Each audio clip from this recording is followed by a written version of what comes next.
Hiya. and Vinny. Hello.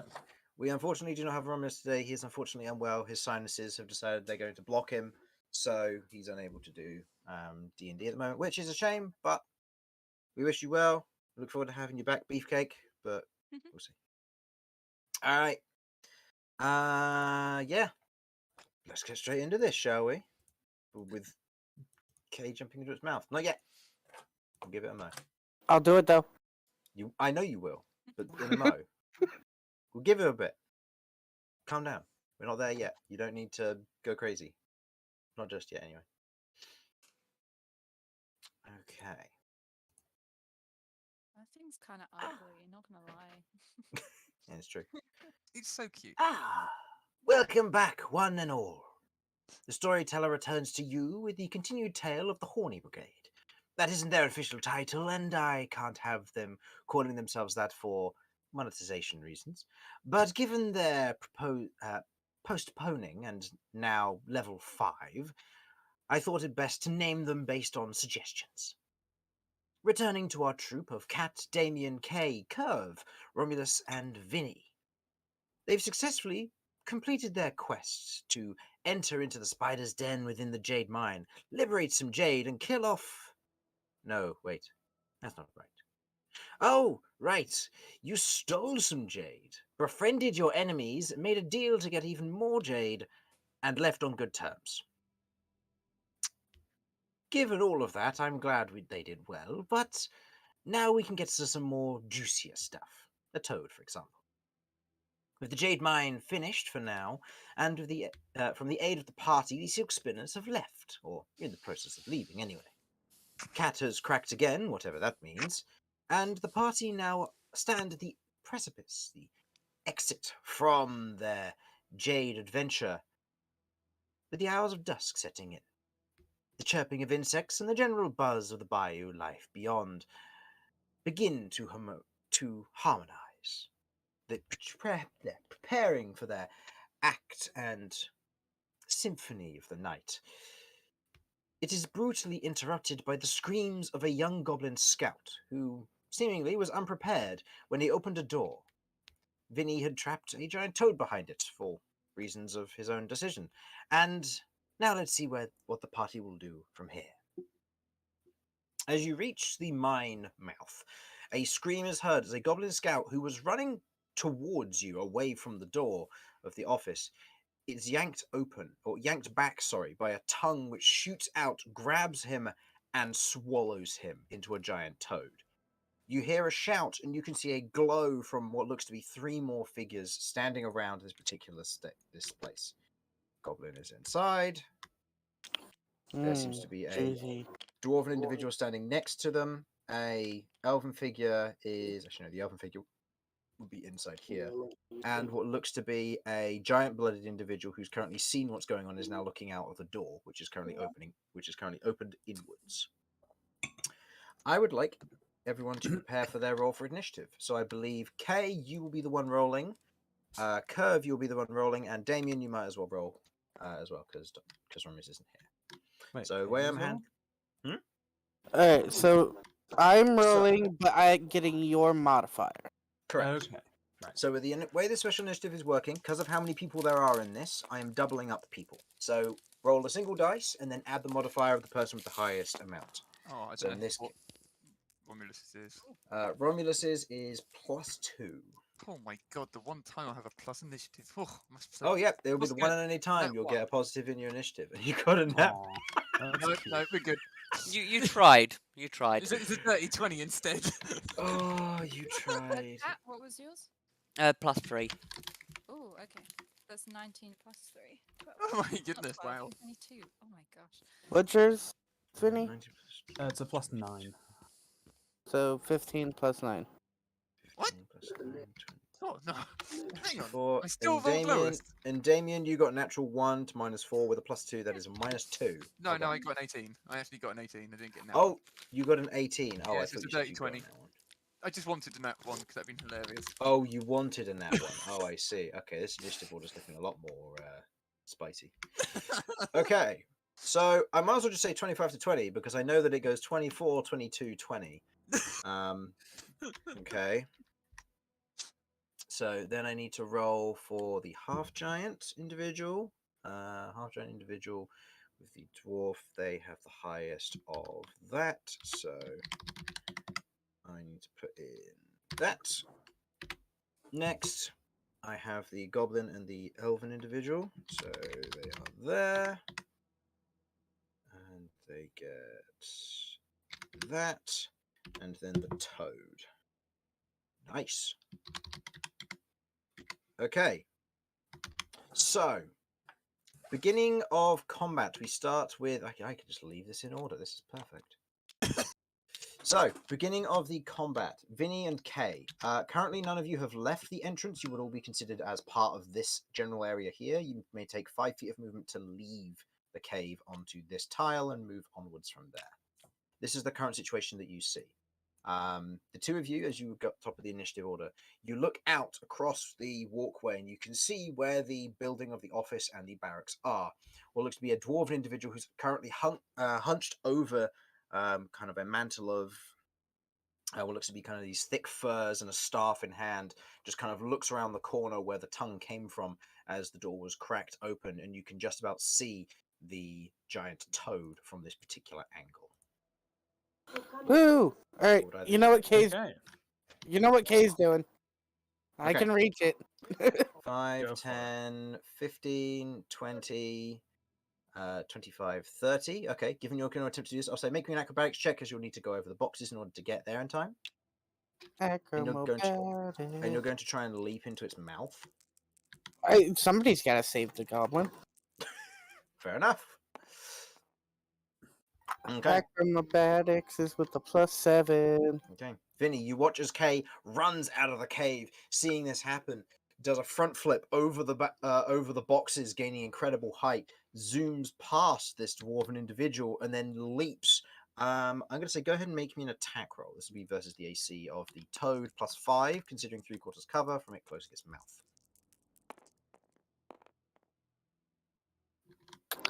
Total to hit. It doesn't hit. What would this be like? I guess I'd go in with my tail first. This would just be your tail or whatever. So this is you trying to just slide into the toad's mouth. 11. 11. As you otherwise jump and you slide where you would hopefully try and get in, the mouth closes and you hit the front and bounce off of it before you manage to otherwise slide into the mouth of the toad. The toad kind of blows out its lower throat in kind of this low, almost hiss growl as you bounce off of it and land here in the doorway. Alright, I guess in that case I will attempt to try and get into a place where these other people can't see me. Which I can't yet, so I am just going... I'm only going Remember, to... you have extra attacks. You can attack again if you want. Yeah, I was just gonna say I'm just gonna use my extra attack. I'm not going to be using my bonus action attack. Okay. Because I cannot bite it with people around. Okay. So, go ahead and take an attack roll with your tail and or claws. Claws. Since I already used my tail, I have to go claws. Yeah, that's true. So yeah, it would be a d6 here. Total to hit is... That is a 16. Yep, that hits. Yeah. The toad has a tough flesh to its hide, but it otherwise isn't enough as you otherwise rush up and slash across it with your claws, doing... 6 plus 2. To get rid of this. I forgot to clear this up last time. 6 plus 2, so 8 points of damage overall. Okay. As you otherwise take this initial swing into it, cutting across with your sharpened claws, you dig in and cut a little bit away at the mucus around the outside of it and the little bit of the flesh and hide underneath. Okay. Can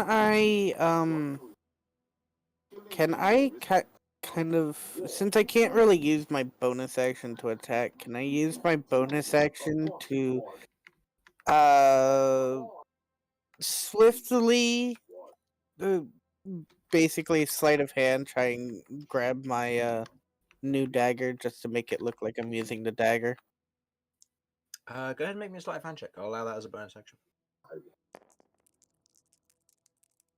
I forgot there are other people here. Sleight of hand, that's a 14. Okay. I'll say in this instance, the individuals around you seem to be more preoccupied with the fact that their goblin friend was eaten than the fact that someone just rushed in and attacked it with what may or may not have been a dagger. I'm just making sure Kay's covering his bases. Yep, that's fair. Shiny dagger. Okay. Okay, so it's 5 feet of movement for me to get out of the cave, correct? Yes. Yeah. So it'll be 5. Get there. And Cat and Curve, you will be up next, so Okay. get ready. Can't actually get close to it where it is right now.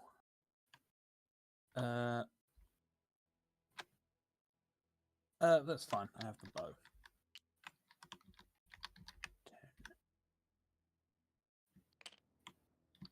20 feet over here. Mm-hmm. I'm going to dash out and fire off a quick shot with my short bow. Okay. Uh, Just going to do this for that. Okay. refresh my memory. Mm-hmm. Called shots. That's it gets a bonus to its AC, correct? Do you mean on your part in terms of the... Where, like, if you say you want to hit it in the eye or something? Oh, like attacks with intent and that sort of thing. Yeah, Or... that sort of thing. Yeah, attacks with intent, they get a bonus to their AC the harder it will be to hit that part. So in this instance, the opponent is already gaining 3/4 cover because of this particular part. So it would mean that they'd get an additional 3/4 cover if you're aiming for something like the eye. This is a particularly difficult shot. So they'd get a +10 to their AC. What about the body, like the diaphragm? The body would be fine. That would just count on the AC basis. And because most of it is hidden inside of this room, it will be 3/4 cover. Kay was attacking against half cover. Yeah. And he actually, considering that, you would have just hit with that 16. With the half cover. Oh. So, you still would have done the damage, but just note that in terms of how much its AC would be. So, 16. Okay. So if I were to try to shoot it in the diaphragm and make it like dry heave Regurgitate. almost. Yeah. Okay. I'll allow that as an Would that attack be with intent. possible? Yeah, Okay. that would be possible. So that would be a con save on my part based on your 10 plus your damage, half your damage roll. So go ahead. Okay, being there means You sneak get a attack. sneak attack. Yep. Won't matter if this doesn't hit, but let's see. Total to hit, because it has 3/4 Plus cover. 7 now, so that's 16. Unfortunately, because it has the 3/4 cover, that just misses. Unfortunate, but As you otherwise as you pull the string back on your short bow, firing the arrow, it hits the wooden door, which otherwise flaps shut for a moment before being pushed back open by Kay, with the toad otherwise inside, pressing up against it to a certain degree.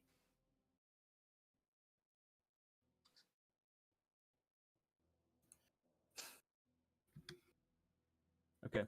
And then I'm going to I'm going to look over to the dwarf. Oh, you guys got the giant frog, huh? Interesting. The dwarf looks back at you. You can see now with your dark vision, the fact that she's holding a light at the end of her staff, kind of a slightly more scruffy, shorter beard for her, longer hair into kind of thicker plaits, kind of a large kind of button, large bulbous nose. Always looks back at you and goes, "Yeah, no kidding. And we came here to do your job." Okay, that's the end of your turn. Curve and Cat, which one of you two would like to go first? Curve, you can go first if you want. I think it would be Curve would sort of watch to see more so. So if you would like to go first.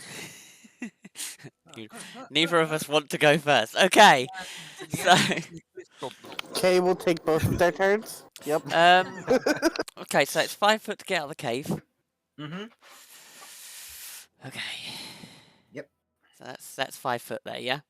Mm-hmm. And then where would you roughly like to go? Mm, Currently, you haven't really got a bead on the giant toad. You can just about see it past the door, and it has got 3/4 cover, but you can generally see that its location. Hmm. Okay. Don't want to kill the toads. Bit to the list. I just shush you. Shush. I don't have much in the way of spells either. Okay. These Remember boards. what we discussed. Yeah, I know. I don't.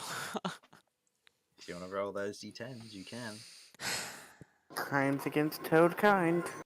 Okay. Maybe. Okay.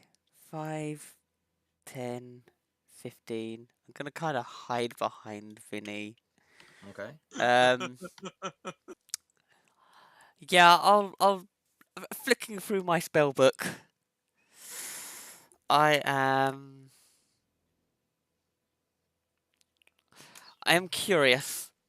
I am going Okay. to use the black phage. Okay. Vinny, you note as Cat always rushes up behind you, she rifles through her book, and you watch as her book stops flicking through it and kind of stops unexpectedly with this black page floating out of the center of her book. As she tears it off, go ahead and roll me 2d10. I Note don't which even. one is the left one and which one is the second one. Oh, I do have d10s. Okay. Yep. Here you go. Okay. Okay. This would be. Okay, so this would be. Okay. Okay. What? Okay. With a 1, that's really good. Okay. Oh boy. Okay. So, first of all, you are casting this at such a level. Hold on. Remind me. How much would a 6th level spell cost? 9 points. Okay, you take 9 points of damage. I would like you to roll me 6d6, please. How bad does this affect K? Not at all. This is a concentration spell, I would like you to know as well. Okay. Okay. You watch, Vinny, as Cat otherwise tears this black page off, and you watch as there's this screaming gas of what looks to be this dark black and purple crackling energy that shoots out past your shoulder and snakes into the toad, and you watch as the toad begins to wither. Cat, you gain 3 strength, 5 dexterity, 1 constitution, 1 intelligence, 5 wisdom, and 1 charisma. The creature's wisdom drops to 0. It is now a mindless creature that cannot speak. I gained what? That was a lot of stuff. For 1 minute, you will gain, keep these 66 ready. These increase your stats in proportion to where they are. Top to bottom, strength to everything else. Okay, right. As you steal the giant toad's stats. Oh. Or some of the giant toad's stats. So note that these are temporary increases going beyond your maximums. Okay, right. Okay, cool. The toad's dexterity decrease. Toad's dexterity decrease also means that it's now on half movement as well. Okay. Okay. So Vinny, you watch this as this happens, but you watch as this does, you watch as these cracks begin to form across Cat's form. You watch her arms grow a bit bulkier. She becomes that almost like a flickering bit faster. And you note that her eyes almost grow slightly aged with the casting of this spell. But at the same time, you see blood begin to almost burst from veins which swelled too much with pressure, but then seal back over instantly with the casting of this spell. Okay. Most You of are now- the strangers would have a difficult time seeing her while she's behind me, correct? Correct. Okay, good. Yeah, so very few would have seen this go off. Okay. Okay. Notably, does your con go over its maximum currently, Jamie? My Or con. not over its maximum. It goes up to 14. It's So you will recover 5 hit points as a result of this as well, Hey. because your con increased. Nice. I'm gonna put the 5 in temp HP, and then take Okay. it out after. Yep, that's fine. I am blooded, by the way. You are bloodied now. Fair Yeah. enough. Okay. So yeah, and I'll say that Curve, given you'd be leaving the cave at the same time, you would have seen this as well. I see what happens to Cat. You see what happens to the toad, and where the toad almost begins to slip, its feet are unable to kind of keep itself upright. You note that its eyes just go completely jaded and blank.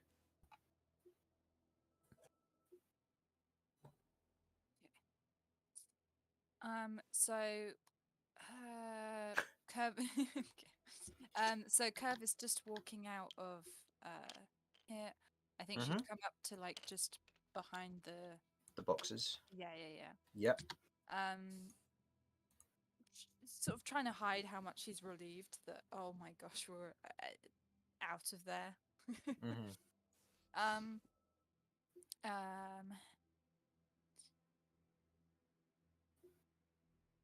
And you said she has seen the toad thing, so she turns Yes. to both sort of Vinny and Cat and is just like, what even is that? Kay replies, "It's not a goose." It looks like a big frog. No idea what the hell it's doing here. I mean, it's Oh my god. yeah, a frog. Do you not know what frog is? I heard their legs are tasty. Oh, Do you guys have many frogs like that? well, the world has frogs of varying sizes. Yes. Although, to be clear, this one isn't ours. Yeah. It ate these people's nice goblin. Nice goblin. Queso I've wants seen to it. say it. Queso wants to say it. The toad's goblin our goblin. I was gonna say I heard goblin is tasty too. Oh no. And the little one with the ears, they gonna be alright? That's the goblin. If you can get him out, then great. So there's the dwarf shouting at you Actually now. talking about Kay, but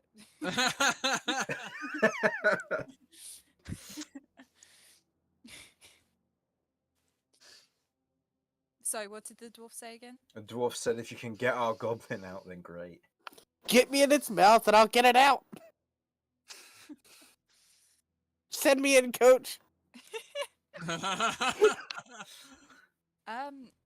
Could I help at all with Mage Hand to get Kay in there?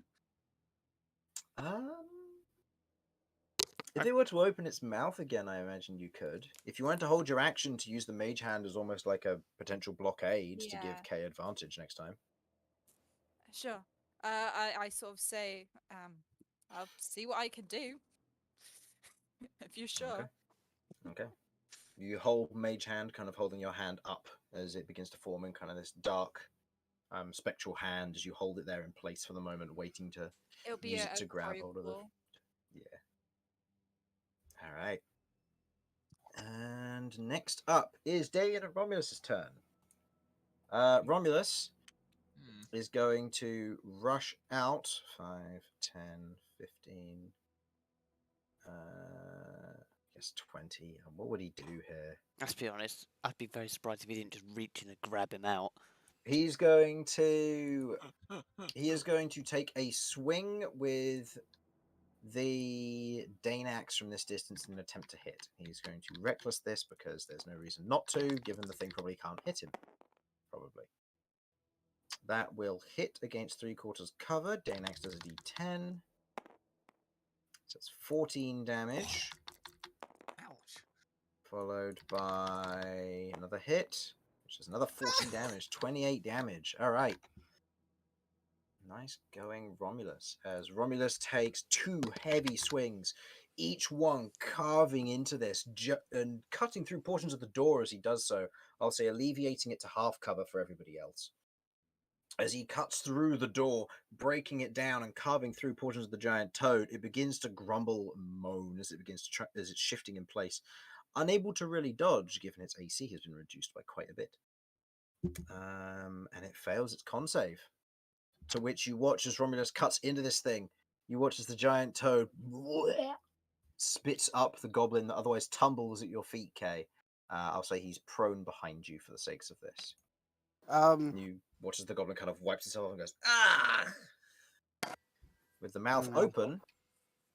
I would like to try and get in it still. We will.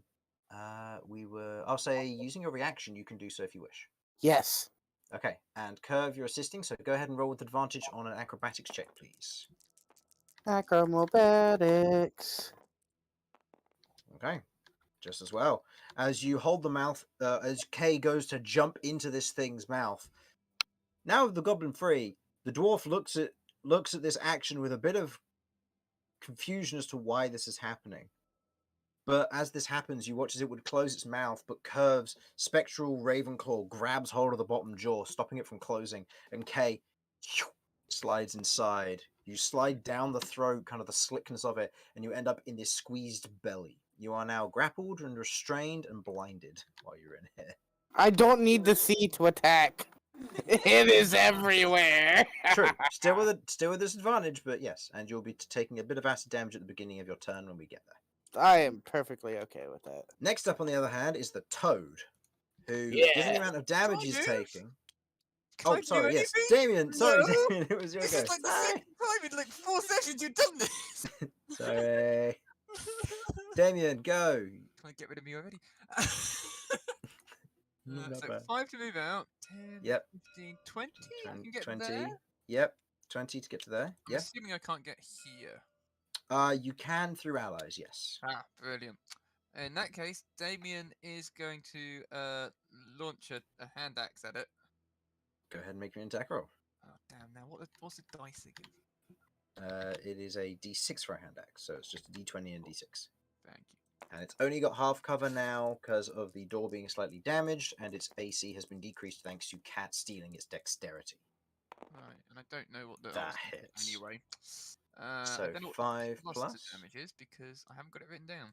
I still need to add hand You axes. to plus my your unit. strength, so that should be +3, so that'll be 8 Yes. damage. Cool. Okay. Nice. You lob one hand axe into this thing as it catches into the hide and leaves it in a rather nasty state, and it is now significantly injured. And I can do it again. You 'cause I can got a second indeed. If attack. you have Oh, a second attack genius. and you have a second hand axe, you can I've indeed. got 3 hand axes, so these will be 2 of my hand axes being thrown at it.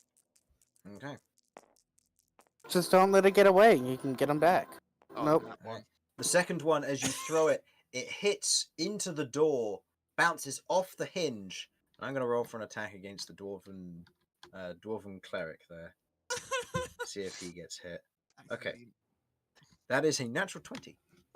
So as you throw the axe, you throw it, it hits the hinge, ricochets off through some abstract and very unknown reason, and just like some of those comedy films, sticks into his shoulder, dealing 2d6 because it's a crit. 10 damage to him. Hey, watch where you're throwing those. Kay's head just pops out of the toad's mouth. How did we ever make it through that cave with you? And then goes back in. Okay. Oh my god. All right. Is that your turn, Damien? I still got a bonus action in theory, don't I? Mm-hmm.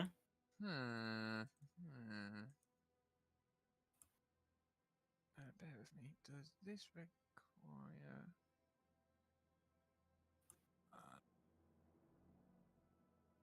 don't require vision. I'm just wondering if I could cast Shield of Faith on K to lessen damage.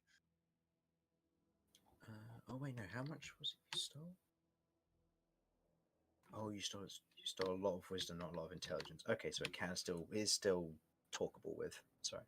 Is that possible that I can cast Shield of Faith on K? Given he's I already start. inside, I'll say make me an initiative roll. I'm gonna say, Kate, what's your AC? 17. 17. If you can beat a 17, I believe that's a 19 or a 20 on you because it's your initiative, you can hit Kay with Shield of Faith as he pokes his head back out to say, how do we make it through this with you? Nope. No. As Okay, he that's pokes fine. his head back in, you go to try and cast Shield of Faith, but he's no longer there. And you're stuck not being able to do anything, I'm afraid. That'll be my turn. Okay. The giant toad, on its turn, it's gonna it swallowed K. It's going to it's got enough intelligence to do so. It's going to try and run.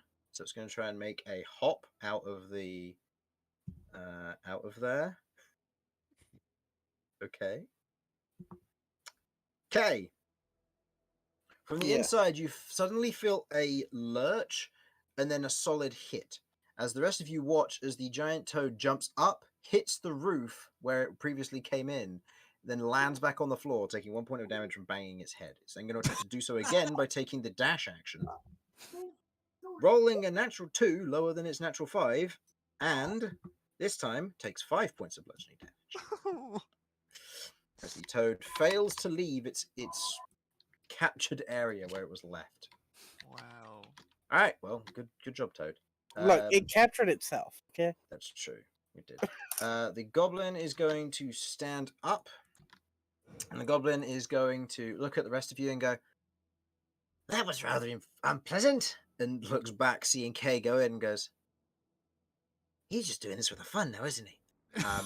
And is going to throw 2 daggers at the thing. Please hit a hinge. Please hit a door hinge. First hit misses. Second hit, with his bonuses, I believe that no, because it's got half cover, so no, that doesn't hit. Okay, he throws both daggers, but both of them stick into the doors, into what's left of the door, unable to get a good shot. Shit. He's going to dash past and behind you lot, back towards the cave, and just goes, "I'm injured. You take it up from here." Looking at the others. You watch. Actually, no, from her perspective, she can't do anything, so she's going to hold her turn effectively. He is going to leave. Oh no, she is going to leave. Sorry.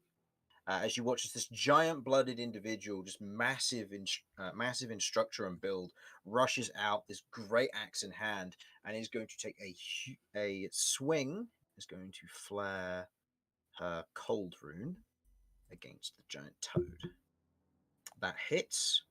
Cold rune will do cold damage, which it is vulnerable to because it is a giant toad. So it takes 12 plus 4 plus 8.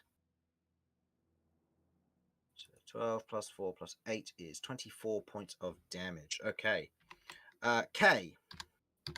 On the interior of this thing, as you are inside the belly, with kind of the tongue that's slid back down, you've gone past the dangly bit at the back of the throat, as you otherwise slide down, and you're in the belly of this thing as an axe slides just next to your face, and you watch as the area around it immediately bursts into an area of freezing energy. I'm going to say you take 2 points of cold damage because you are technically shielded from this, but the rune burst goes off, and they didn't necessarily know that you jumped inside of it. When this happens, you feel a slump as the rest of you watch as this thing begins to bleed out. Okay, you have a really easy incision to make your way out if you wish to, as the giant toad has now been killed. Well, I'm going to make it look like I'm struggling to get out, but I'm eating it. I'm eating as much of this thing as I can before they can see me. Okay. I'll say I'll say make me 2 attack rolls because obviously you have extra attack. Each one, and actually, I'll do the acid damage at the beginning of your turn. So, the acid damage at the beginning of your turn, you take. Oh. Okay, you take 3 acid damage at the beginning of your turn. You then roll your to hits. You're fine. Go ahead and roll your 2 lots of damage. So that's 2 d6s.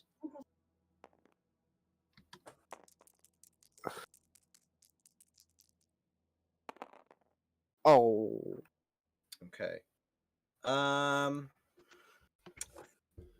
Hmm. Now,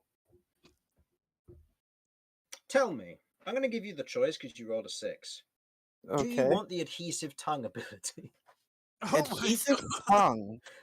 Adhesive tongue. That sounds Yes. horrific. Hmm. Yeah.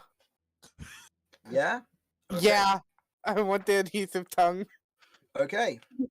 You have the adhesive tongue ability, which means that when you otherwise attack towards someone with your bite, you will automatically grapple onto them, I'm going to say. As you will become stuck to them when you do so.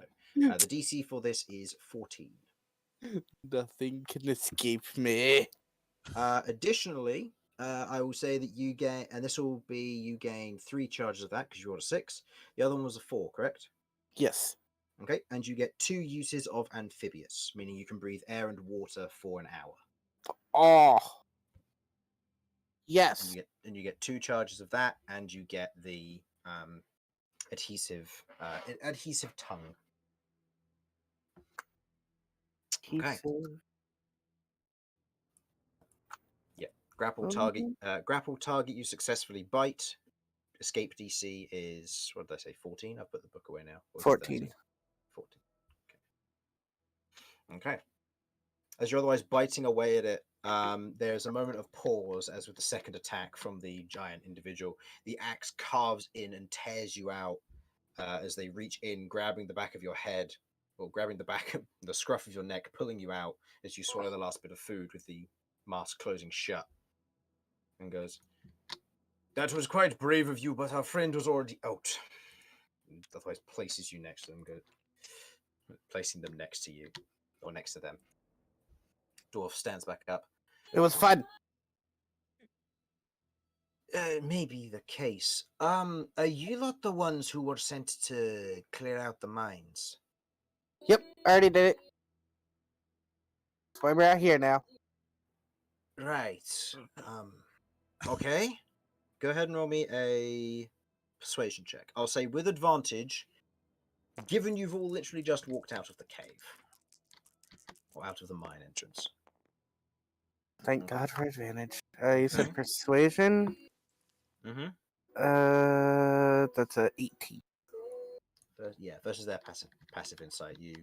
Otherwise, they look you up and down and just go, "All right, fair enough. Oh shit. I guess we better head back then. Fence, you alright? Or Fench, you alright?" The goblin looks over and goes, "I've been worse, but I'm alright now, thanks. Thanks for getting me out of there, friends." Yep. No problem. You're Didn't expect a frog here, though. We thought it left.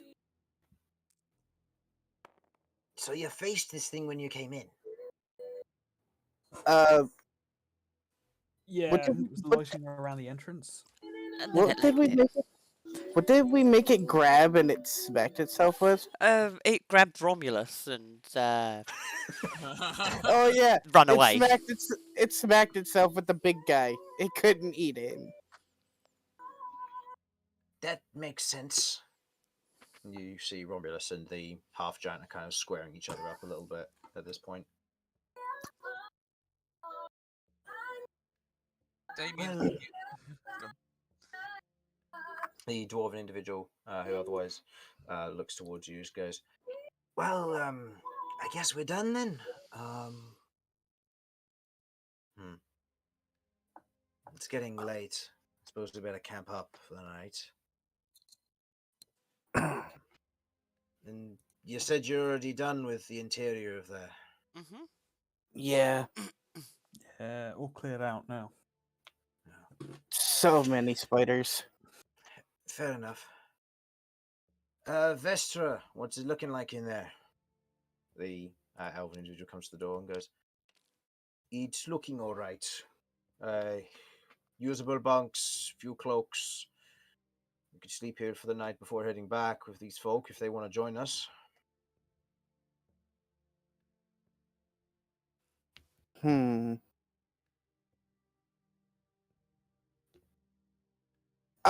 Kay would like to see if he can insight their intentions. He trusts nobody. Go ahead and make me an insight check. I will roll for using the ranges stuff. Okay. Total? That is insight. That is a 23. 23. The ranger in this instance seems to just be following orders or doing what's best for their group. Looking in here was probably their primary intention to look for a place to sleep, given it is getting late at night. And by the looks of it from their troop, some of them look a little bit haggard. They've seen some combat on the way here. So it's quite possible that they were going to take a rest before adventuring into the mine tomorrow, which would mean you'd have enough. The inside would have enough time to clear the place out. I see. Kay just nods to the rest of our group. I suppose Right. we could. Yeah. Not the worst idea. Safety in numbers and all that. Cat, your concentration ends and your stats go back to as they were. Cool. And the temp hit points drop to none. Damien would like to at some point get over here and try and retrieve at least one of his hand axes. I'm assuming the other one isn't in the dwarven cleric's head currently. No, currently not. No, I'll say in this instance you can collect your axes quite happily. I'll say this is an out of combat situation at this point. And I just go to the dwarven cleric and said, I apologise for that. I haven't had much use with these so far.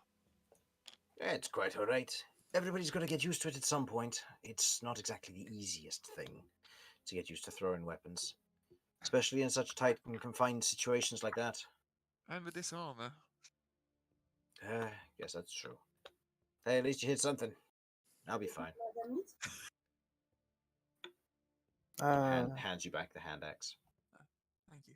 So you've already gone and cleared the whole place out, huh? Yeah. Any loot or anything else that we can get for straggling bits in the morning? I mean, we've still got to go in there anyway. Just it'd be best to know what's ahead of us. I mean, there's... From what they said, the spider peeps should be out by then, By right? morning, yeah. They were going to be working through the night, getting the jade that was on the surface and just chipping and taking it all away. Not worrying about cutting it free perfectly, just taking large chunks of the vein. And then they were going to grab what they could and they'd get out. They were going to grab what eggs they could and then they were going to leave. They were going to come back for more depending on the situation. There are we thought it was best to bring the dead to the entrance to make it easier to get them. Some of them are adventurers. They might have stuff on them. We didn't look. Fair enough. Thank you anyway for that.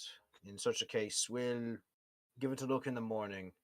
Fench, did you want to have a quick look in the entrance and grab the mementos from them, just in case there's anyone we know, so we can maybe bury the bodies here?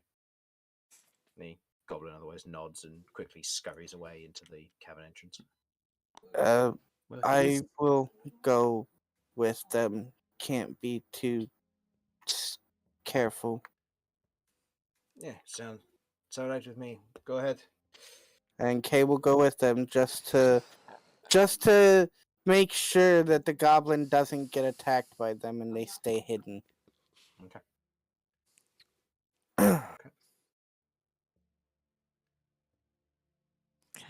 Are any of you particularly injured or wounded? Needing some care at all? Kay I can set was. up a... Either once or if we haven't got too many injured, I'll wait till our friend Finch gets back and we can get everybody healed up. If you've got someone seriously hurt, I can do a quick heal for everyone. I can certainly wait. I mean, I'm hurt, but I'm not terribly hurt. But I'm gonna I- kind of like tuck round the corner and Into the marsh? well, Or no, just- no, Oh, on just the sort edge of like the on the pier edge to- and sort of hide. So Okay. with my back, Hmm. with that shard of glass, I'm gonna try and see my reflection. Is there any like signs of anything, or does everything look okay? On you. Yeah. In terms of you, as you look at the shard of glass to kind of look at your face, you can see that the cracks are there and they grow and they seem to be shrinking for one reason or another. You don't entirely know the full interaction of what happened, but looking at them, they are getting smaller from a state where they were bigger than you remember them. Okay, I'll just keep out of the way for a minute. Okay. I'll say go ahead and make me a stealth check. I'll say with advantage, given that he's not trying to hunt for injured people. Or she, sorry, not he. Stealth check with advantage. Mhm. Okay.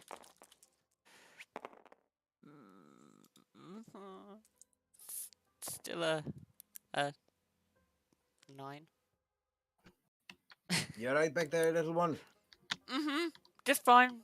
Just looking through my spell book. I think something got on one of the pages. Yeah. Damn mosquitoes. Yes. Speaking of, we probably better get inside. We don't want to get caught out by any other mishaps. Yeah, No, probably good good idea call. getting in there then. Okay. So, is there anything anyone would like to do before we move to Kay and Finch? So you're ushered inside, and he's going to begin preparing for the night.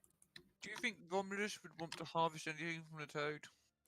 You know, for Probably something. All right, I'll roll for I mean, general. I was gonna go in there and also harvest. So All right, meat harvest. He's got giant toad bits. That may or may not disappear slowly. oh god. No. Who knows? Romulus is going to try and make something with the toad hide. Oh It's no. great for water skins. Oh. Oh my goodness, his inventory is atrocious. He's got a massive list already. He has Giant toad he parts. has a The real mucus from the from the toad could be used for water resistance. He also hasn't bothered to calculate any of the weight of a lot of this stuff as well. Curve would also like to turn to Vinny Mm-hmm. and ask, how did you get here then?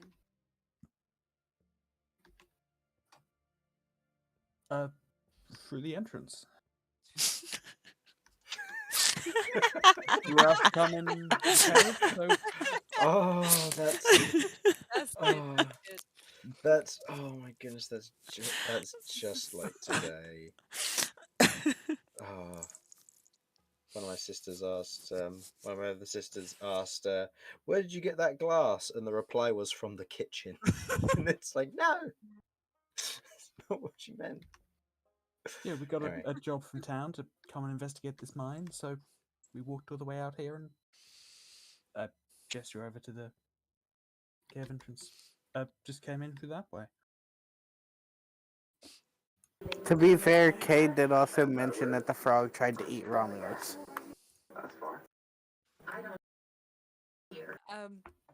Sorry, she pauses to sort of think about this answer. You've been around long? are you asking my age? If you want to interpret that way.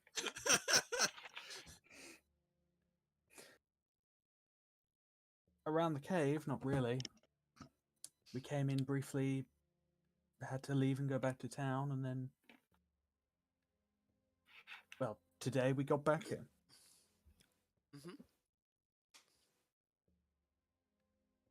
Were you born here? No. Were you? Is that what we witnessed? Is that how birth works? Hey, dwarves can get sprung to the ground. So can they.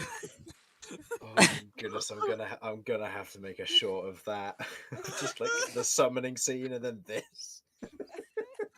Oh, and then after that, you just see Kay pouring some blood into a pool. Like, come on, give me a baby. Give me a baby, I'm hungry. I mean, Kay has got the ritual book.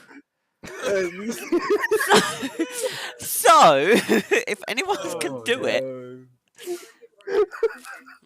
okay. Like, patient marked on chamber as birthing. Birthing. Kay's birthing chambers.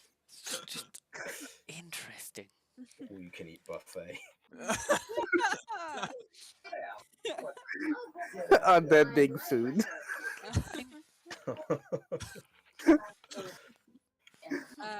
I say, I wasn't born here, no, and then just eyes him suspiciously. I think Damien's kind of walking backwards, very concerned that this conversation is going to insight immediately. Okay, go ahead and roll me an insight check. Just like, what the hell is going on with this guy? That's not very good. That is a 9. 9. I'll say from the general state of what you're getting from this conversation is that from your experience of understanding, it's quite possible that Curve is just confused. She doesn't seem to understand where she is. And you don't know much about her. I mean, you met her maybe few hours ago now, but otherwise, respectively, outside of the activities that you did, not all that long. No. So this is a strange occurrence to have occurred. So, if you weren't born here, then you come from somewhere. You previously had orders to retrieve a goose. Where did you come from? Nanya. What? Damien, hearing this, is There's going to no go over to the wardrobe. cupboard and just open the wardrobe. There's no wardrobe. You can't come from Narnia. She finishes Nanya business, alright? What? And Damien's taking psychic damage from somebody else. We're only trying to help. Huh? Okay. 3 points of psychic damage, Damien. Okay. Well, if you need help getting back to wherever it was you come from, that isn't the pool in there, then I'm sure we can try and help. I'm hoping that bit will figure itself out. She sort of like looks down and is like, ugh, I didn't consider that.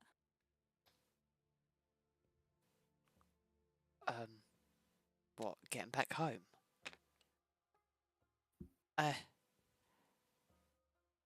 Wait, I I'm need. sure once I get the goose, all will be fine. Yeah.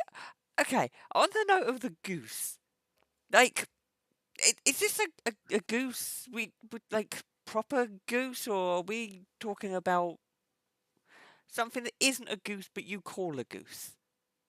Because you called me a goat. I could have sworn we've been over that already. I know geese, and it's a goose. Okay. have you been chasing it for long? That wasn't up down in that cave. Not directly before, but like a day. Huh. Did I get that right, Chris? Was it a day? About a day, yeah. Okay, cool. Okay. Interesting.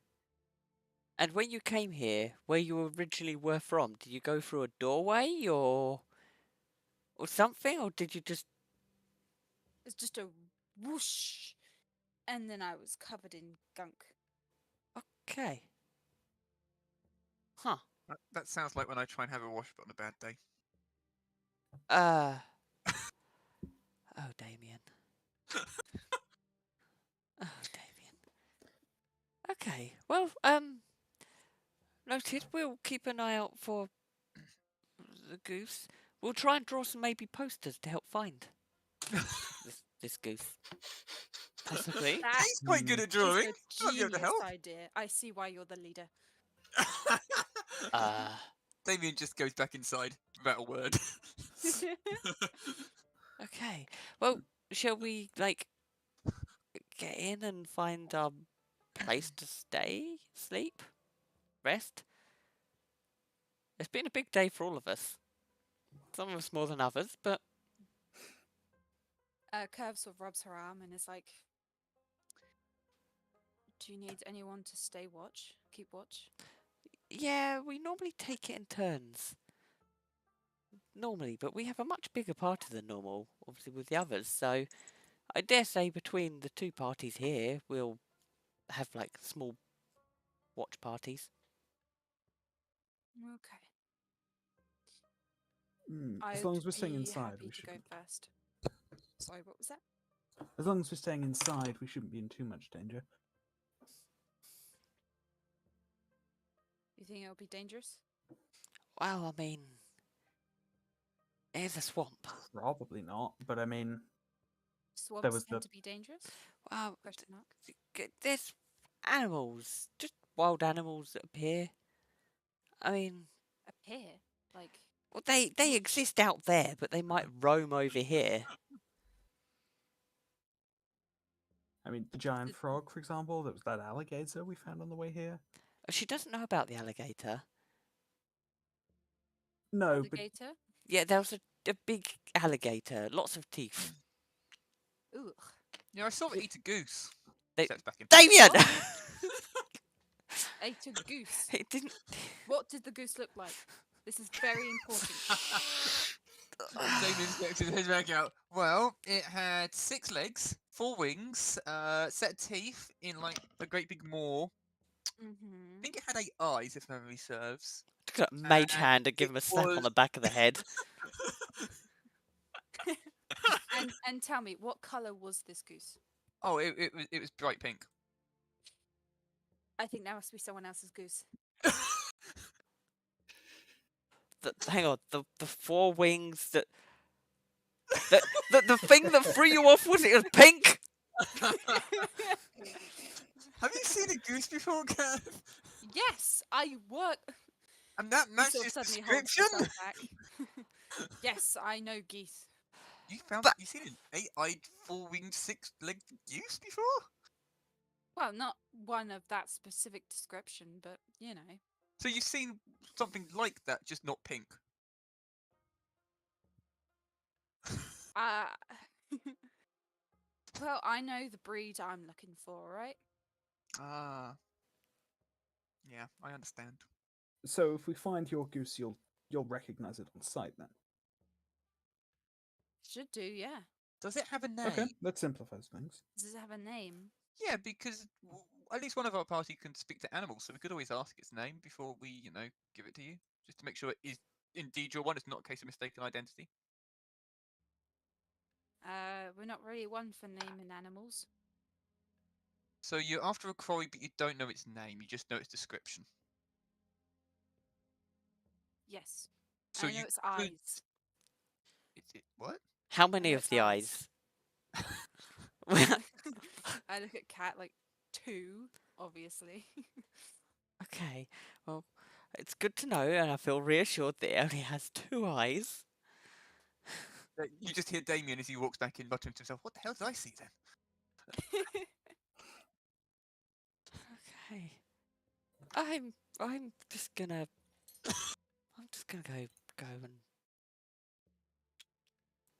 go indoors.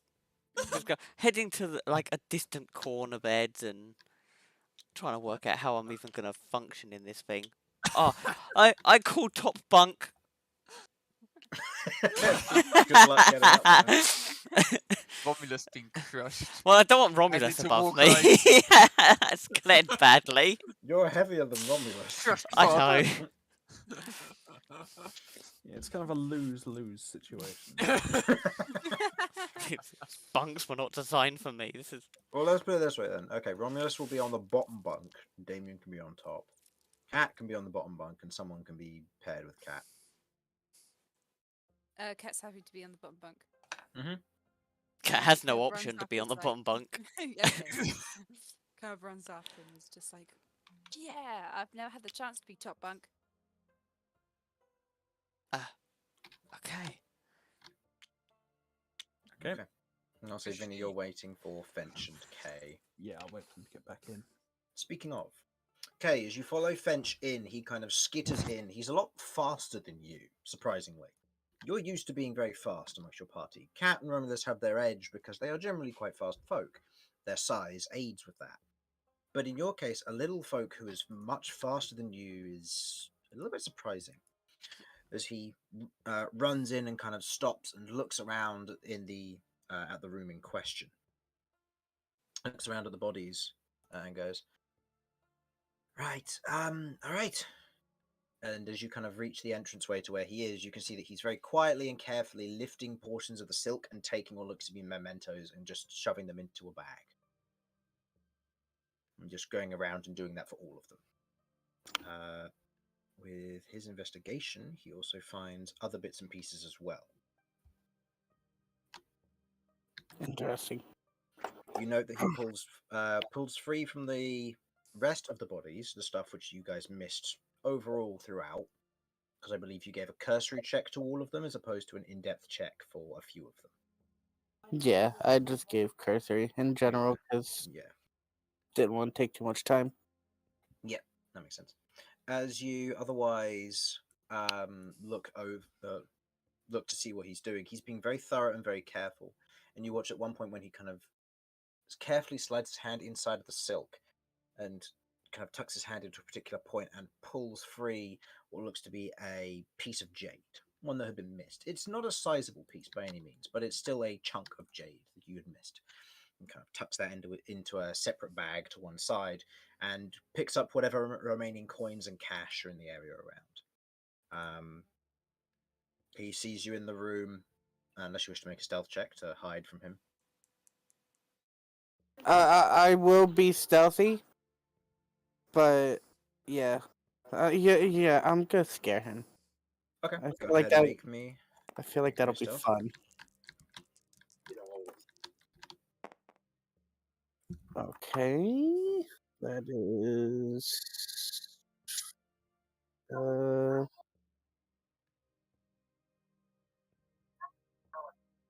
21.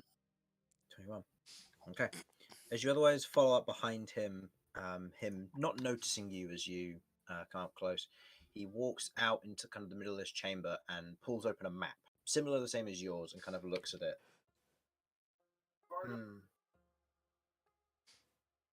Okay. Kid just comes over and looks over his shoulder. What you looking at? Don't scare me like that. The map still says that there are enemies in the cave. Was there anything in here that wasn't There something that were you killed?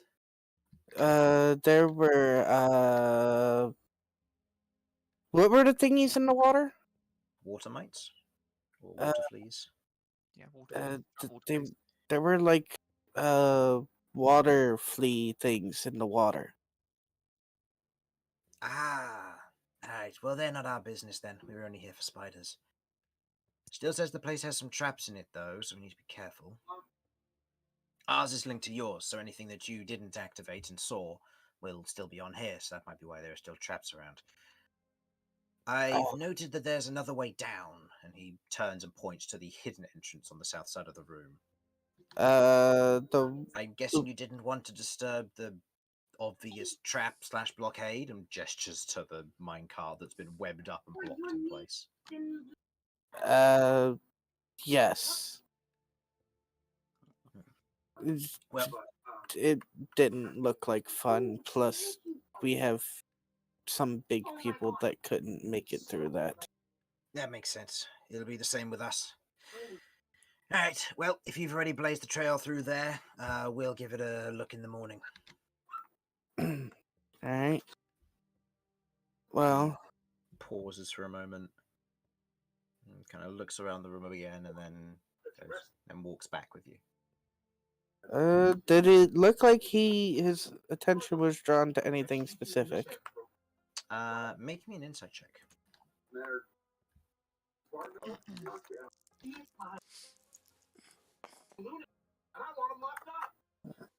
Insight. That is a 22. Okay. As you otherwise look at him and gauge where he's looking and following his eye line, you realize that the entrance down was re-webbed back up. There was no feasible way for you to have gotten through there. Something is amiss in his mind, but he seems to have dismissed it for now, which suggests that hopefully, provided he doesn't try to come down here on his own during the night, the operation will go smoothly. Alright, well, then I will. Kay is going to be willingly taking a point of exhaustion to try and make sure he does nothing foolish in the night. Okay, staying up all night to make sure and keeping watch during that whole time. Yep. Understood. Okay. So they return. Simon, are you back? Yes, I'm back. Yeah. The two of them return. Fench and Kay otherwise walking back. This Fench kind of looks up and goes, "Looks like it's all good. Got the mementos. We can otherwise pass them back to their families once they're done. You can take them back to town if you want, or we can carry them. I mean, we're going to be sticking around and picking this place dry of anything that might be of interest to us. Making sure everything's all right. Deactivating the traps and such." I still wanna. I still wanna watch them fall through my other trap. The one that was hidden very, very well.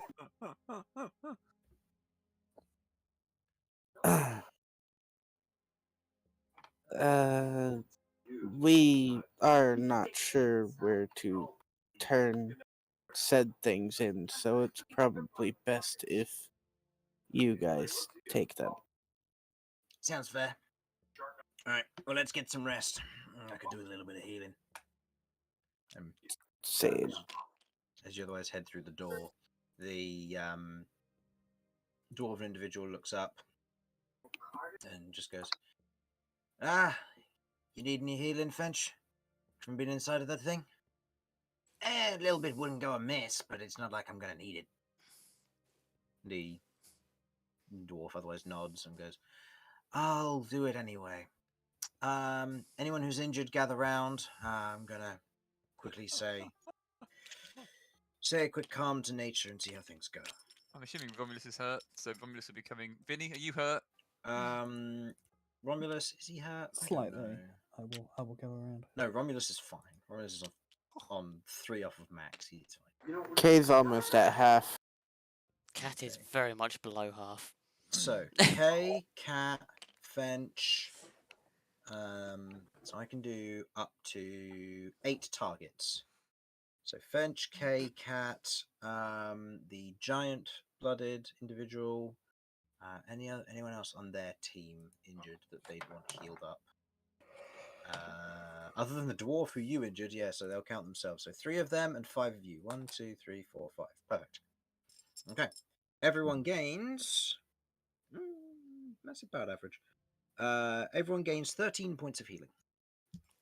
Nice. That is exactly what I was missing. Thank you. 21. Nice. That puts them up to 69.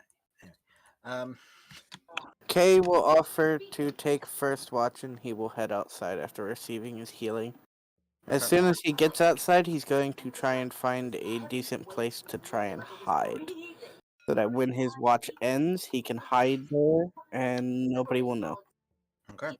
Open box. Go ahead and roll me an investigation check.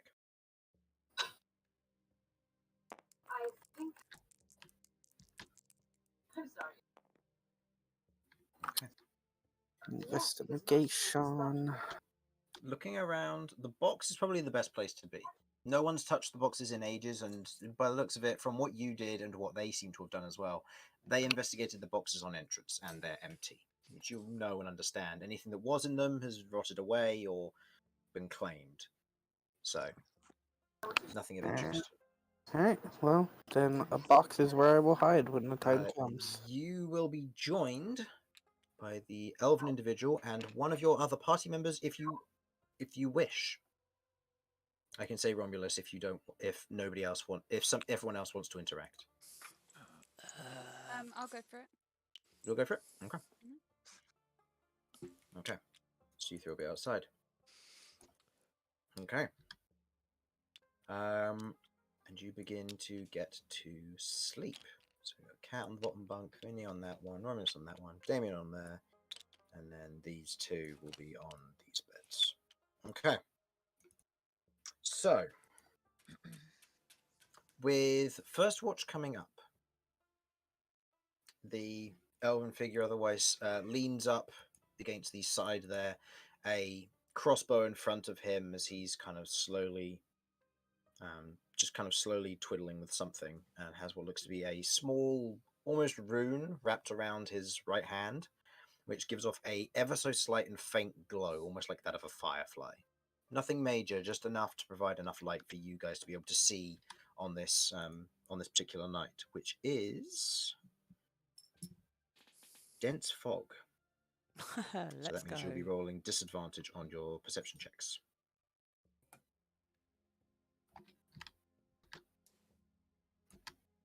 So, is there anything you wish to do while on watch? Kay will be,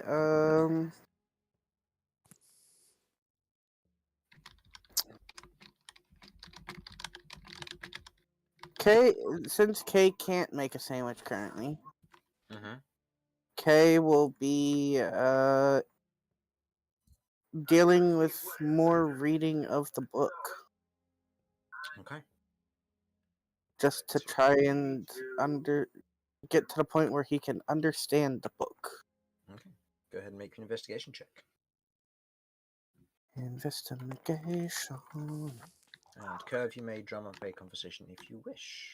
Oh, 20. yeah. Okay. I'll say you progress 2 stages. You have 2 more stages to go until you can understand it. Sweet. Curve just turns to the elf and says, "Nice ears." Wow. Okay. Kay would like the insight to see how this elf feels about this.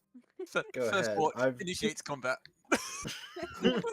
Go ahead and roll me an insight. Also, disadvantage because you're reading your book, and this is kind of an offhand comment. Oh, disadvantage. That's really good. Insight. Mhm. That is another 22. 22. You look at the elf, kind of hearing this and instinctively looking at the elf. The elf is taken aback as he kind of looks at you, Curve, and just goes, "I would say not too bad yourself. Are you Are you purposefully trying to offend me, or Offend? No, I wish my ears went up that high. My sisters always said that my ears were ugly. go ahead and roll me your choice of a persuasion or deception check, depending on what if Persuasion. you're lying or okay, you're being genuine. Okay, go ahead and roll me a persuasion check then. You have sisters? Sorry, I will respond. 4 plus 7, 13. 13. Nice. Oh no, 11. That would be 4 plus 7. Oh fuck! What am I doing? I can't do maths today. That's fine. Maths is hard. Okay. Yep. Yep. The elven individual otherwise looks at you and just kind of goes, aha. To which K you said, Have I got sisters? You have sisters? Yes. And brothers. Too many. Huh. What's that like? Crowded. Annoying. Huh. Never really had siblings. Don't worry. You haven't missed out on much. Didn't have parents either. No parents? Did you just whoosh into existence too? I don't know. I just was here. How curious. Nice mask, by the way. Thank you. And I sort of pulled down my mask to show the sort of the sack kind of with like scarecrow eyes and mouth cut out of it. And I say, I made this one myself. You Ah. can see that the eyes and mouth are stitched over with basic string to kind of hold the holes together. But as she otherwise pulls it over, it very much gives very much like a scarecrow vibe. Huh. Nice. Apparently, my mask is like some other people's masks, and I didn't even know. I've had this for a while. I was going to say, you did kind of look like a plague knight. Yeah, I didn't even know those guys were a thing. What are plague knights? They Okay. deal. They are knights like the shiny one in there, but they deal with diseases and plagues. Shiny knights that deal with plague. And they're not. They're knights like him, but they dress more like me. Okay. They're dark knights. Knights.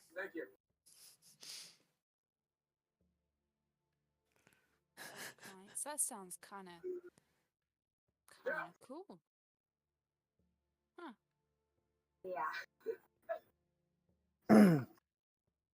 So how's your group's adventuring doing?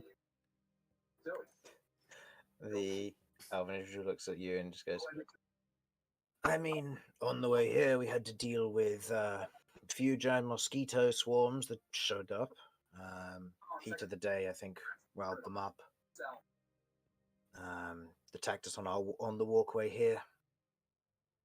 Huh. Haven't seen those. I saw Yeah. a giant. How would Kay describe this? Because he doesn't know that that's a crocodile. A lizard. A giant armored lizard. Your friends mentioned an alligator. Is that what you mean? Oh, that's what that's called? I don't know. I'm guessing so. Yeah, nasty things. Luckily, we haven't come across any yet, but even if we did, I'm sure we'd have it handled. It ran away from me. And your group's something. You got numbers on us, though. Other than that, we mostly just work for the pioneers as a cleanup crew. Travel to areas that have been claimed to have been finished, and then we deal with it. We grab the scraps from what gets left over. Not much of a exciting life, but it certainly pays well. I see.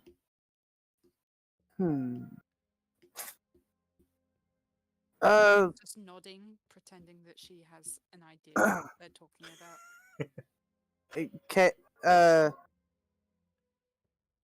Kay kind of like holds out his book to the elfin individual. Nobody in my group could understand this. Can you? They take it, and I need to quickly check something.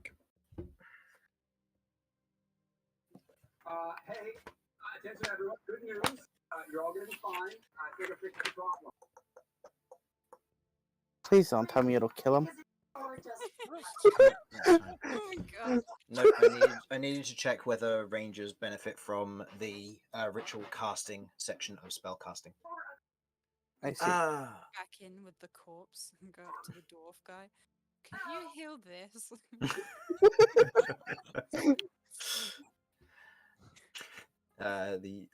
the ranger otherwise looks it over and kind of goes, "Yeah, this is a purify disease spell in a ritual fashion.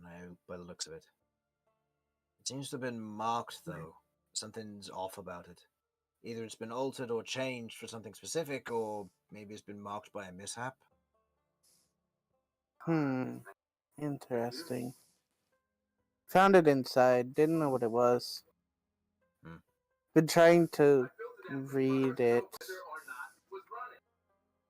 I mean, it's written in partial Elvish, so I wouldn't have imagined the cleric would have had it in here unless they had a fondness for writing in Elvish. Partial Elvish? Partial Elvish, yes. Since this is technically true,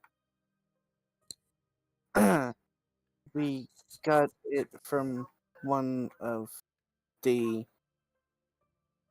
silk spinner things inside. Oh, so this was a silk spinner raid. Fair enough. In which case, yeah, then that would explain why it's written in Elvish. Can't say why it's been damaged, though. You said you took it off of one of them?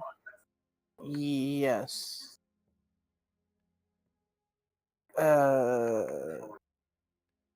We interrupted a ritual they were doing. That'll do it. That would explain why the ritual markings are smudged and damaged. You'll have to restore it if you want to get it back to proper use for what you want, but otherwise it seems to have had some form of other language mixed in. Can't say I know what it is. Probably spider. What was that, Kev? Can Curb have a quick look at the book to see if she recognizes it? So go ahead and roll me an intelligence check. Ooh. Unless you're trained in Arcana, this would be, actually. I don't think I am.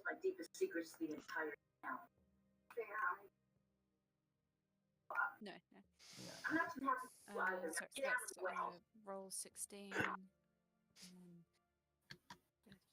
14. 14. Okay. Looking it over, you've never really been one for magic per se, but you can read portions of it. Where there are smudges and damages, it looks like the parts of the rune and the ritual portions of it, part of it has been converted into infernal. Oof, it's in Cyrillic? That's not good. Infernal. For God's sake. Is that what this is? Quickly checks character sheet. Yeah, okay. Yeah. Looks like normal writing to me. Ah. Well, you gotta do two halves of the puzzle there, friend. Passes the ritual book back to UK. I guess it's just a matter of deciphering it and figuring out how you can use it. Magical runes should usually be universal. The language in the written section of runes, on the other hand, would be difficult, but in terms of ritualistic situations like this, you should still be able to use parts of it if you've got a magical knack for it. I see. Well, I guess we'll see if I have a magical knack for it. I've never really used magic before. Well, it's always a chance to try and learn. You'd be surprised what magic you can pick up in places. Ain't that the truth?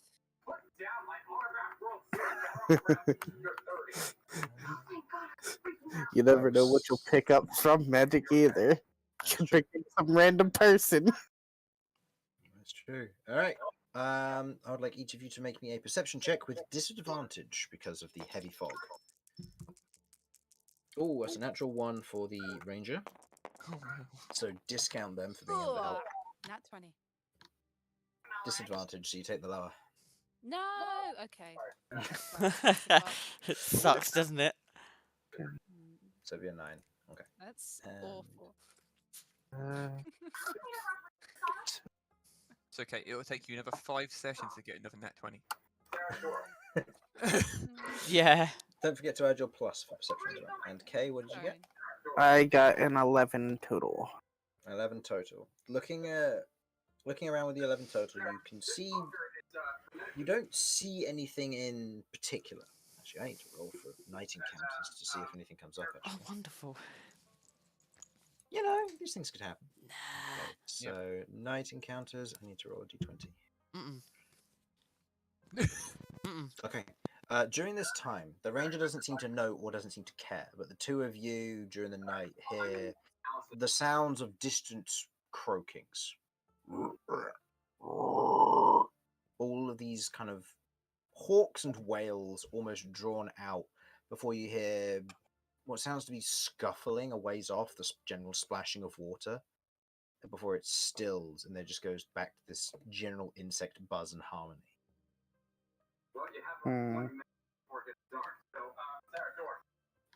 Sure, that's nothing to worry about. Probably.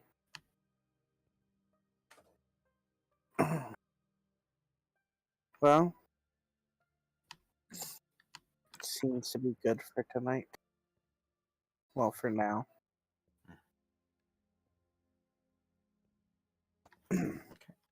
Okay.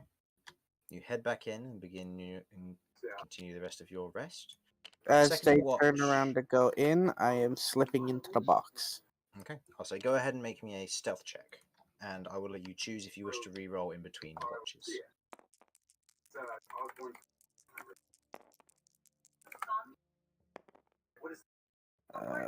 I will most likely be re-rolling in between watches. Okay. So total for the moment is That is a 16. 16. Okay. Next up, who will be taking second watch? I'm happy to do I so. don't mind. Yeah. Cool. Okay. I don't know who's joining us. Damien and Kat. Okay. I will say, given you two are taking watch, I will have the Vinny. Who would you like to be paired with out of these three? Given that you're going to get the unfortunate thing of having Romulus, just because he's not there. Let's go for the dwarf. Okay. In Doesn't which want the case, evil Yoda. I will pair the giant blooded with you two. So, as the two of you otherwise head outside, kind of taking up your post and watch for this. Cat, you note that Kay is still out here, and he's kind of crouched into the box. BRB. Mm-hmm. I will go over to the box. You okay?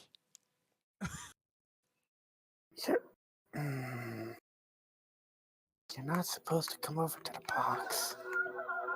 How am I meant to know this? I'm trying to hide.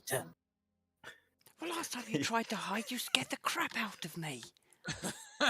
The giant blooded kind of is standing next to this door and goes, "Well, can't see anything in this damn fog. I'm gonna head back inside where there's light and just keep an eye out from the inside." Get a distant reply from Damien of, yeah, same here. You heading back inside so you can actually see stuff. Oh with no, the I'm light happy to inside? still just stay out there just in case I'm needed. In which case they'll stay out here, but for the time being they can't see squat because they don't have dark vision. Yeah, neither do I. Neither does Damien. Out of interest, though, is my mace still illuminated given it's still within 24 hours? Yes, it would be actually, yeah. Unless you snuffed it out, yeah, you still have No, that. and So never same mind, cat. you'd have a light source, yeah. So So in which So case Oh my goodness. the giant blooded in this case, unfortunately, No, because that was a roll without disadvantage, so I didn't bother rolling a second time because I rolled an actual 1. They haven't noticed you at all, Kay. They seem to have just seen Cat walk over and begin talking to a box and think it's natural. Oh dear. Oh dear. So, what are you trying to achieve in the box? I'm just making sure that Goblin doesn't mess up anything. What? Why would he? I will explain it later. Okay. Okay. I'll look over my shoulder, realizing they're probably looking at me. Such a pretty box. Just being hopelessly bad at disguising stuff. Just make it look like you're talking to your chain again. They'll Oh, find that weird enough. but it's not weird. Cychania actually is. Look, she's alive. See? They don't know that. Damien chirps in. Are you talking to your chain again, Cat? Well, Say yes. yes. Ah. Roll me a you and persuasion your- check.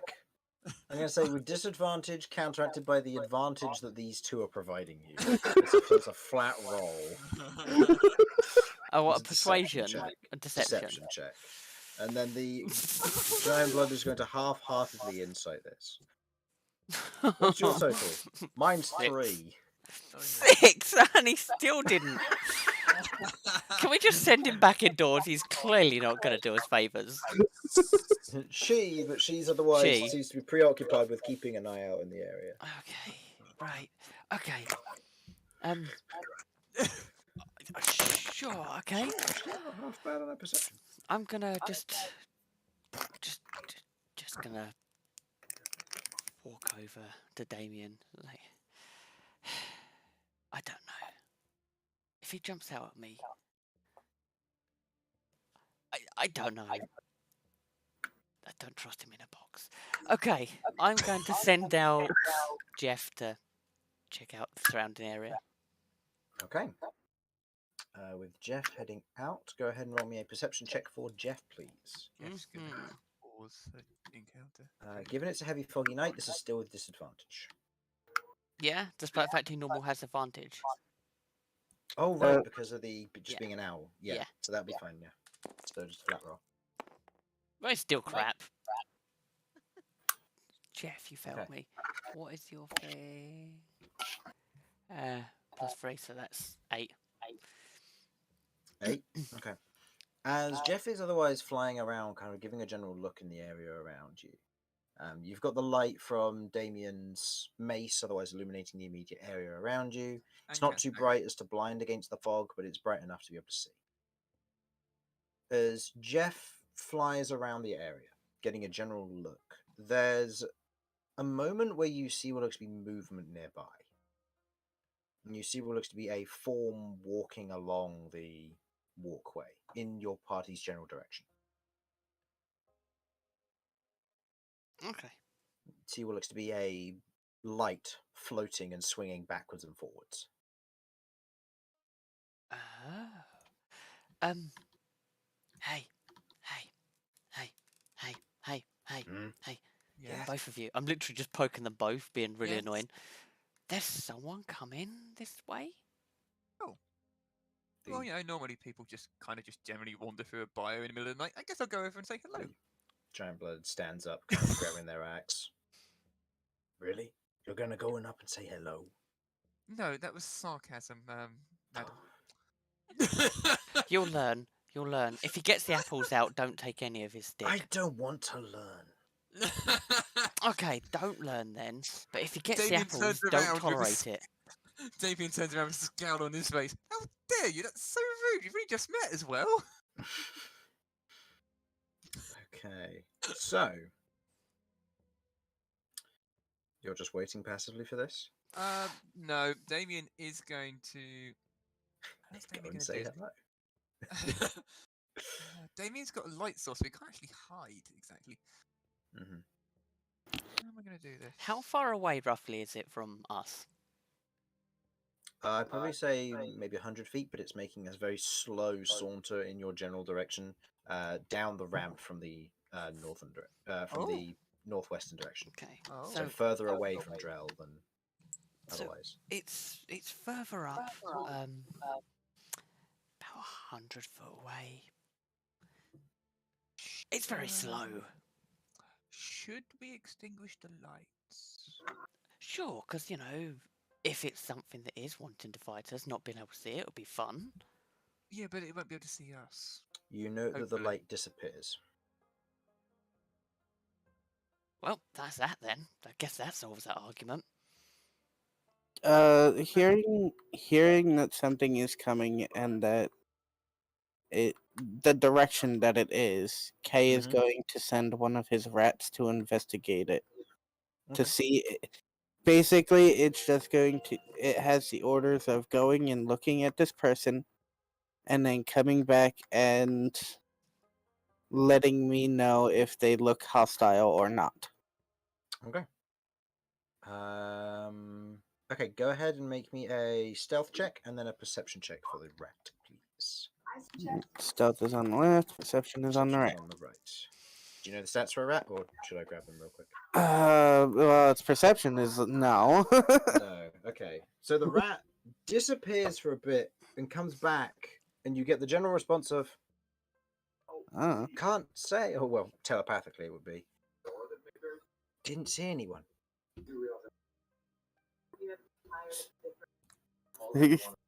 Kay just looks at a crack in the box at Cat and is just like, "Are you sure?" Not saying "Are you sure," but Thinking it. "Are you sure something's coming?" Well, I mean, Which way is it coming from? up there, and I point up the path. Damien sticks his head out and has a look. Okay, go ahead and make me a perception check with disadvantage because of heavy fog. God, it'd be hilarious if we rolled 2 nat 20s. I mean, I'm sure it'd be fine, right? The last person that skulked around in the dark turned out to be alright. Oh, that's not good. We made friends. Was that? Sorry, a perception. That's a 5. 5. Okay. The high rollers today. Alright. You look down the bridgeway. You can't see past anything in the heavy fog. Are you sure, Cat? Actually, that's what Kate's thinking. For once I give her, are you sure? But look, I saw him. Can Jeff still see him? Jeff saw the light wink out. Go ahead and roll me another perception check for Jeff, please. Come on, Jeff. Please. Well, that's a 11. An 11. So gradually getting better.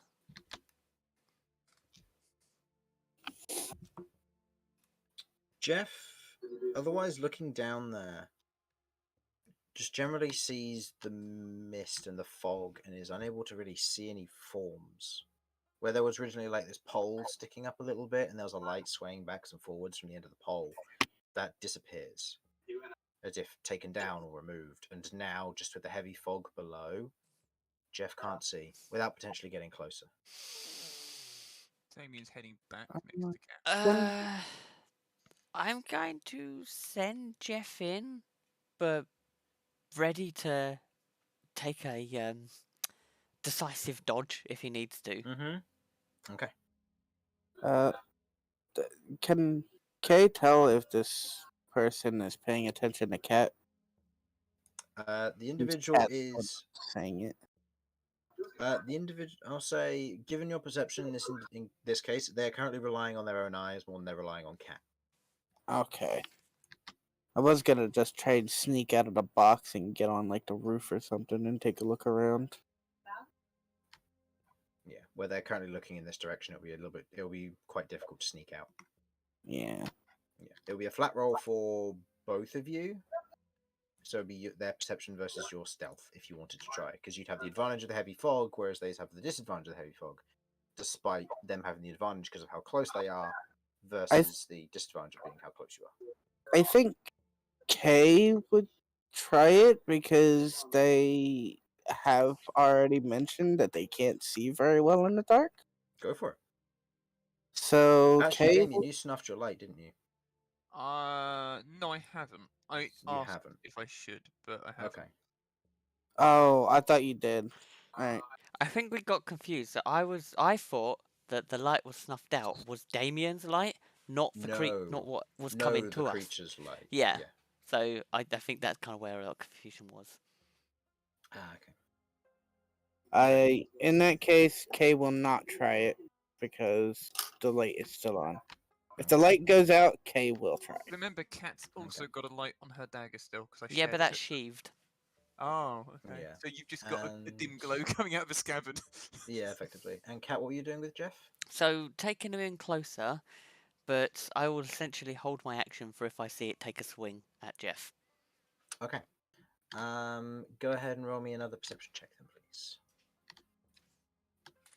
Come on, dice, be a friend. Yeah, whatever. Okay. Jeff flies down and doesn't see anything, nor is pulled back for emergency reasons. Hmm. Whatever was there seems to have gone. Well, whatever was there is not. The light kind of went out, and I can't find it anymore. Whether it's moved into the shadow, I don't know. That does alarm me quite a bit. Maybe I'm very just tired. I'm very tempted to investigate, because if if there's any sign that that thing was there, and its light has gone out and it's returning to find more people to attack us in the morning, I don't want that. Looks at the jump-blooded individual. I can go with. Can't say I'd be much use without the light, though. I've got my light, so we can have a look from my light. Okay. I can go with. I'd rather somebody was here just I was to... going to leave Jeff here if something happened. Jeff won't be able to defend No. the people who are sleeping in there. No. Oh. I was going to come with. Leave Jeff on the box. Yeah. Okay. I'm just going to lean on the box. If Jeff knocks you on the head, we're in trouble. Okay. The traveler individual kind of goes, "You can't expect much help from a box, but okay." And is gonna take steps out with. And you're going with as well, Kat? Yeah. Okay. Okay. Okay. As you all wander out into the night. I'm sure. I don't yeah. even know why I'm doing this. Like, logic I'm dictates I genuinely shouldn't. basically being Strider, just doing some tracking, just seeing if there's any Mhm. footsteps or hints. That's I will literally- say go ahead and make me your choice of investigation or perception checks, you lot. You have disadvantage on these because of the darkness. I will Alright. do an Or investigation. the fog. Definitely doing investigation, because that makes sense. What are you doing, Kat? I'm doing investigation. That's Yeah, like a the- +7. The Goliath is doing perception and rolled a 2.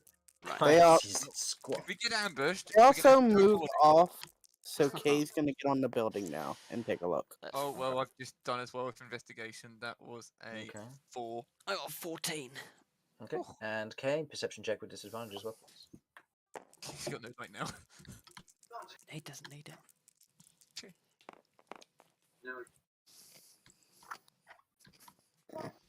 Unfortunate.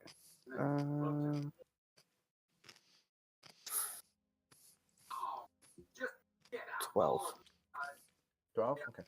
Which part of the building are you getting onto? This bit or this bit? The non-broken bit. Actually, no, Non-broken. I'd actually get on the broken bit since I heard it was coming from that way. So, Kat, with your investigation, as you otherwise head up, you can see very little. You can't see any signs of movement. There isn't any clear, disturbance of dust that would be out of place of just natural weather. It rained recently, so it would make sense that there would be some water and stuff on the road, on the pathway. There's also dust and dirt. Would make sense given the nature of the area you're in. There aren't really any signs of people or monsters or anything. And if they were setting an ambush, then they would have attacked you by now, you would assume, given you've probably travelled a little ways up to check this. Mhm. Kay, your total on the perception was 12. 12. Okay. To your immediate left, as you're otherwise poised on there, you see what looks to be a form, or two forms rather, climbing over the webs across the top of the trees. They're climbing on the web, so they gotta be like spider people. I'm gonna move to.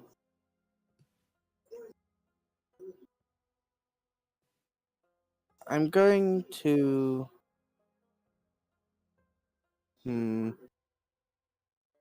Is it possible to make it around this roof, even though it's broken? Yeah, I'll allow it.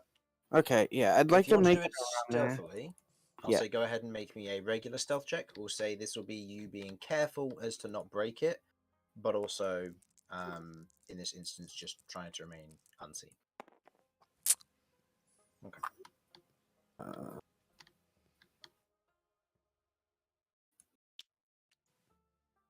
15. 15. Moving around the building, you get the general. You follow the individuals as best you can as they continue moving on. They don't seem to have noticed you, but you can now more clearly see them of what looks to be one large spider with what looks to be these kind of bulbous sections to its abdomen and near the thorax. And you can see what looks to be an individual otherwise riding on the back, kind of hunched down, very much trying to hide. You can see what looks to be a large pole that's been kind of racketed next to them as they're otherwise holding it there. And this lantern of what looks to be a closed but still letting off these tiny flecks of light, these like singular beams from where they've just closed the lantern off. Kay is going to do his best to stay as he's actually going to make sit Jeff down right here. Because this is a crystal thing that could reflect light and stuff. Kay's not trusting it. Okay. He's going to Jeff put it is- down there. Jeff is put down. Jeff's last command of sit on top of Kay's head is oh no, he was told to sit on top of the box. Sit on top of the Jeff box. sits on the box. Okay, yes. Jeff is on the box. Jeff is not an intelligent bird. And No, he's not. Kay That's why there's Jeff too. Kay is going to try and keep himself on the roof, but he's going to say in a hushed tone enough to where they can hear it. Mm-hmm. Who are you? Okay. The individual is going to immediately look around, doesn't see you, and kind of immediately kind of kicks a bit, and you watch as their pace picks up. And they begin to head further this way at more of a hurried pace. I'm just gonna follow along the roof.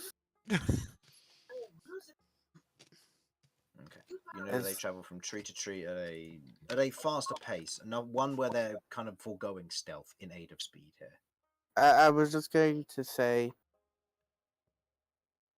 if you're with the spiders inside, they are leaving. Roll me a persuasion check.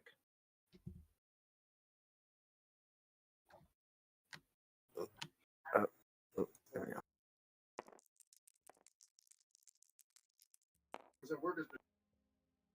Persuasion. That is an 11. 11. The individual hesitates, looking back. I'm going to roll a perception check for them. What was your total again? 11. For what? For your Stealth? stealth, sorry, it was 16, wasn't it? Yes. Okay. The individual stops, makes eye contact with where you are, and from a distance in a hushed tone goes, "How can I trust you?" Hey, Sarah, it's Joe. You want her in? What exactly could I, from what Kay has seen and stuff like that, and from them, can he remember anything that he can do to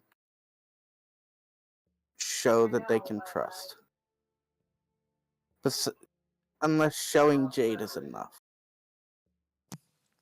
Showing Jade would be potentially dangerous. You're not entirely sure what it would do. It could have a positive or a negative reaction in this particular instance. I'll say go ahead and roll me a history check. Do I get advantage since it was recent? Yes, that's true, because you have the background for that, don't you? So yeah, because it was Yes. recent, you'd get advantage on that for recollecting recent events. History. That's a 9. 9. You think back, and there's not really much that they did outside of a salute of some form that they did for one another. Can I remember exactly what that salute was, or generally what the salute was? It's blurry. You kind of think back, and there's a few possible options. You think about ones that you've seen, and it begins to kind of merge with them. It's difficult to guess. But something possibly to do with either raising your hand or a fist of some form, and then raising it to a portion of your body somewhere. The chest, the shoulder, or the forehead, depending on the method in which it was done. I doubt it was the hard to say. forehead. Or it's a hand or a fist. I'm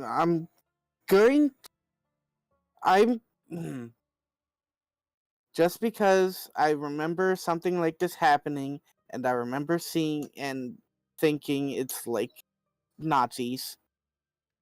I'm guessing it was the hand, Mm-hmm. and I'm going to guess.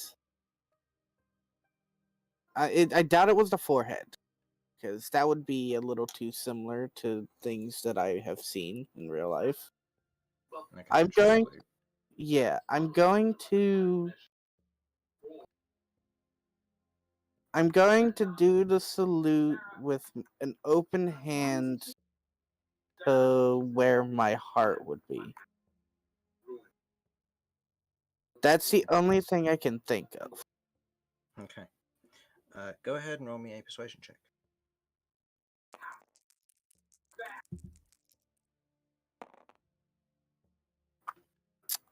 Persuasion, that is a 19. The individual looks at you and pauses for a moment before kind of readjusting with the spider and takes a few steps towards you. It's actually a fist on the chest, not a flat hand, but close enough. Oh, I only saw it a few times. That's quite alright. What's going on with you around here? You mentioned the people inside were leaving? Yes, That's my good. group helped them get the, what was it, an artifact? Sacred artifact, jade core. It had a few different terms that were flung around. We helped them get the jade core out and cleared their way to go home. That's good. Thank you for the help. Right You can see- now, I was just gonna say, right now, I'm doing my best to stall the other group from going in till the morning. They said very they will much. get the eggs out by then. Thank you kindly. I'll let you get back to your business then. If you're heading towards Drell, I may meet you on the road. Just look for me off the road slightly, hanging in one of the trees in a capsule. That's it. Got you. Stay safe. The individual nods. Getting a closer look at them before they head off, you can see what were the kind of the bulbous nodules, you know, are large sacs on the side of the giant spider, which has a saddle and a frame holding the sacs in place. This individual is a trader. I see. And you know that the individual turns and leaves, getting by successfully with safe passage. Jeff is not very stealthy, and you can get the general sense that he probably noticed Jeff and hid. Yeah. Yeah. Going back to fair. your perch, with a good half of your rest later, or half of your watch later, you guys return. Nothing seems to have happened, nothing was of interest, and your watch concludes. Mhm. Final watch is Dwarf, Romulus, and Vinny. Mm-hmm. Okay. Yep. Alright, I gotta make another stealth check. Go ahead. Alright. Much better. So, no one seems to notice you in this place this time around. Vinny, you go outside. The dwarf is otherwise there. She's leaning up against the wall, otherwise having a look around. Romulus is just kind of sat in the corner, just nervously looking around into the dark where he can't see. This is the last watch. Correct. Yeah. So the sun will be coming and burning the fog and mist off in a few hours or so. Okay.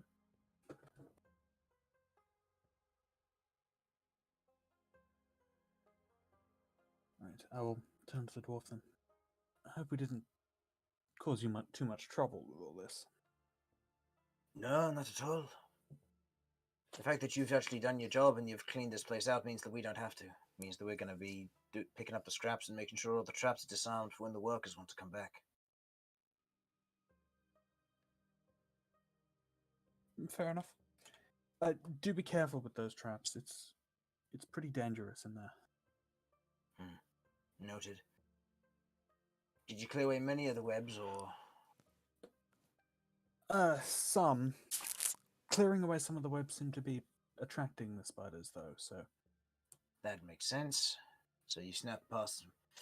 Group doesn't seem the type, but then again, I don't know what tricks you've got. Well, wasn't the proudest display of stealth, but we did what we could.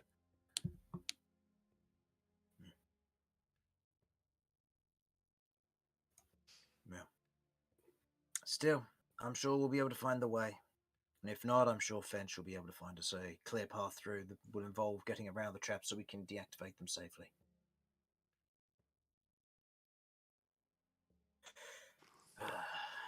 How about you lot then? So you lot were hired for this? Personally or by the pioneers? Pioneers, Romulus and Cat have some contacts in them. Fair enough. We ran into them a couple towns back, and now we're along for the ride. Fair enough. How long's your adventuring team been stuck together?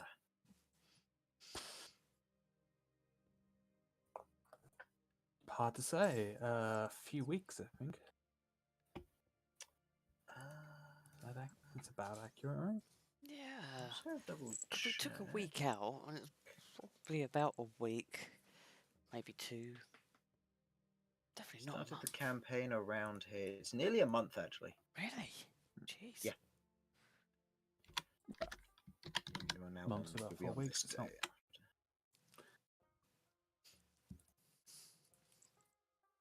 Not bad, not bad. Crew and I have been doing this for quite some time. A few individuals left our group and a few have come in since. Finch is the most recent addition. He's proven his worth quite well. The rest of us have all kind of gotten together over time. Things have changed though. Used to be a crew of 12. Used to clean up a lot of stuff until there was a schism between our group. 6 went one way, 6 went another. 3 of them left and we got Finch. Smaller groups are easier to work with, but the larger groups were more secure, much easier to work with when it came to guarding caravans or clearing out dungeons. Bloody things Strength keep in popping numbers up and out all of that. everywhere. What caused the schism, if you don't mind my asking? There's a scuffle. Scuffle over some artifact they found. Some kind of special mechanism or something. Said it went for something interesting. Party split. They took the mechanism, stole it away, said it was something important. We chased after them, did what we could. We got some of our stuff back, but we didn't get the mechanism. And they got away with it. So we've kind of just kept on our own ever since. those I've stuck with are loyal to me. The 3 who left afterwards were upset that we let them get away with the mechanism when they chased after them. Can't say I know what happened to them. Question. If I can see this individual through the cracks in the boxes and stuff, can I try and insight if they know more about this mechanism than they're letting on? Go ahead and give me an insight check. I will say they are going to get advantage on the roll, because in this instance it's difficult for you to tell from this distance given the fog and the particular angle. That's fine. Okay. They're a bit hard to read. It's not meaning that you can tell generally which way they're deciding on this, but if they do have information to hide, then it's pretty difficult to tell. Okay. I'm just curious.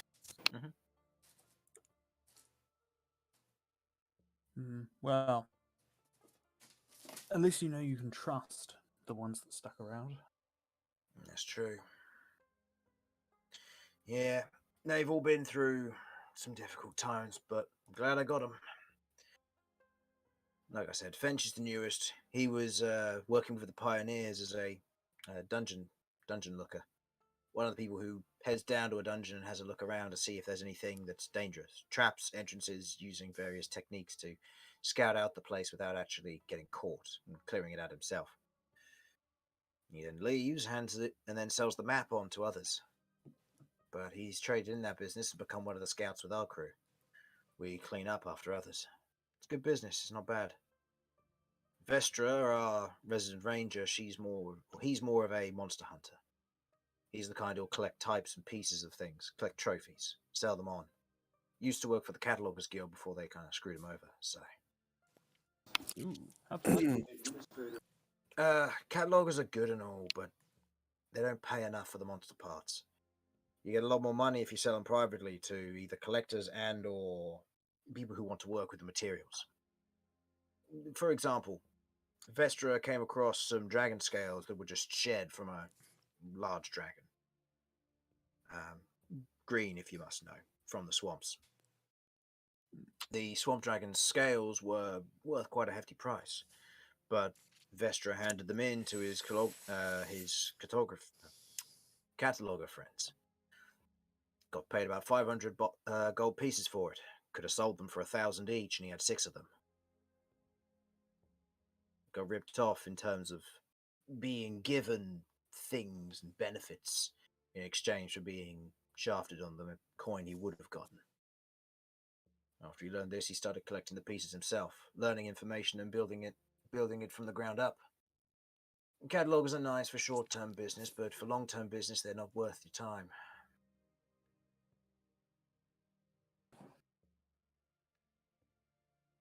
I'll bear that in mind. I've never really been attached to an organization like that, but Yeah, Pioneers are better. They pay fairly based on your experience, which is better for money's sake. Krat, on the other hand, she's been through a lot. She was the first to actually be in the group. She was the one who founded it, back when we were 12. She was originally our leader until things got nasty. She's the giant-blooded, if you must know. Not the smartest, but the strongest. She ruled through strength, and after she got stabbed in the back, she handed leadership over to me. Her name's Grims, by the way. I'm more local to the area. I'm familiar with the bayou. I was raised here alongside my parents. do you have to travel a lot for work, or is there a lot of work around here? Zakers and Drell are very good in terms of the money that they make. Drell is quite good and keeps itself to itself, knowing who's friends and who's not. They'll typically hire those that they know, and then be very sketchy at letting new people in. If they can't do the job, they then don't get asked again. Zakers, on the other hand, will take anyone, and they're more for the organizational types, guilds, business folk who want more out of something than others would, but they also pay less. Drell don't have the money, but they'll be honest with the pay, depending on how much it's worth to them. It's always work around here. Given I'm a resident of drill itself, I'm able to get us a job when we need it, for if we need some short cash. On the other hand, Krut has some good connections on the surface of Zakers. Good friends with a number of the dens. Taking in some good cuts. And Vestra too, since he started selling his stuff to the Den of Furs and other dens that work up there.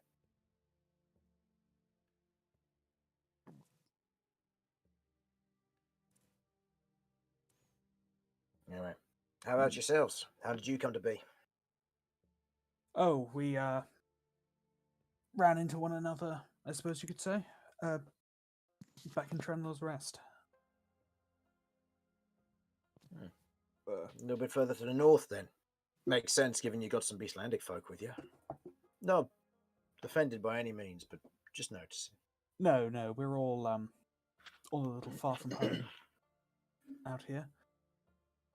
But we were traveling in a few small groups and sort of adhered during the the troubles they've been having up there.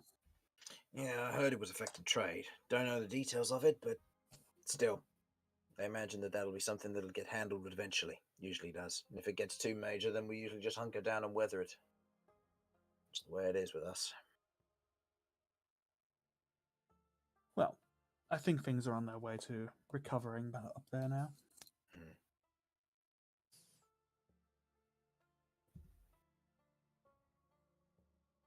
I'd like you four to all go ahead and roll me perception checks, please. Okay.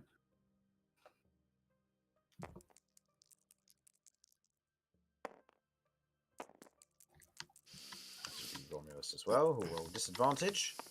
Can't actually see, so yeah, can't see very much. Okay. Benny, what'd you get? 13 from me. 13, and Kay? 9. 9. Vinny, Mm-hmm. as you're otherwise kind of sat there having this conversation and pausing for a moment, you feel this slight shift. It's a strange shift, almost like a light vibration underneath the walkway itself.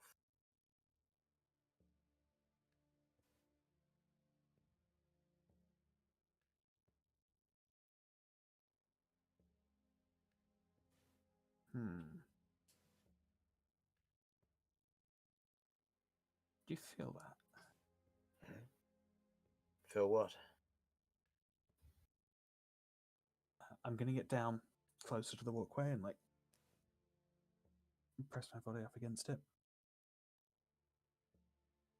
Felt like something trembling.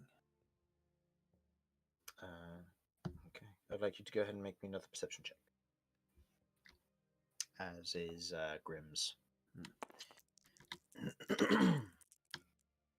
Since I'm hiding in the box, I'm gonna put my ear to the bottom of the box, seeing what Vinny's doing. Go ahead. That's better. That's a 23. 23.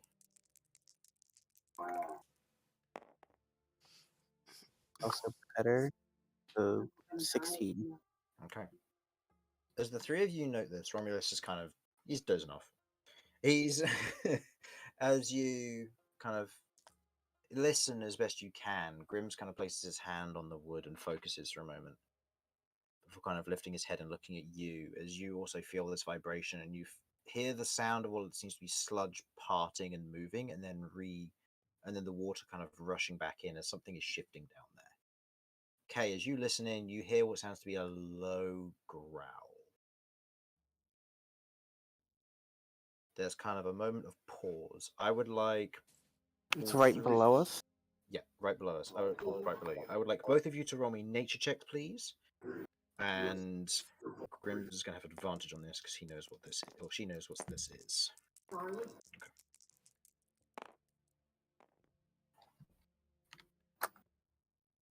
I doubt. 5. That's a 12. Oop. 12. 5. Yep. Neither of you know what this is, but you hear as Grimm's otherwise goes, "Shit, nobody move." Don't want to cause any trouble or startle that thing. When there's one, there's usually a few. Okay, staying perfectly still. Okay. What exactly is it that we're not aggroing? Once I find the successful name of this thing, I had it and now I've lost it. Gosh darn it. Hey, you, Jamie, you remember what these things are? Do I? Yeah. Gotta look through a load of things. I was going to say it's in chapter 4. Oh, okay. I can sort that out, probably. I think it's in chapter 4 anyway. It's the description of the... Found it. sludge worms. Gonna want to keep our distance if they do start attacking us. They'll come straight up through the floorboards, so stay as quiet as you can.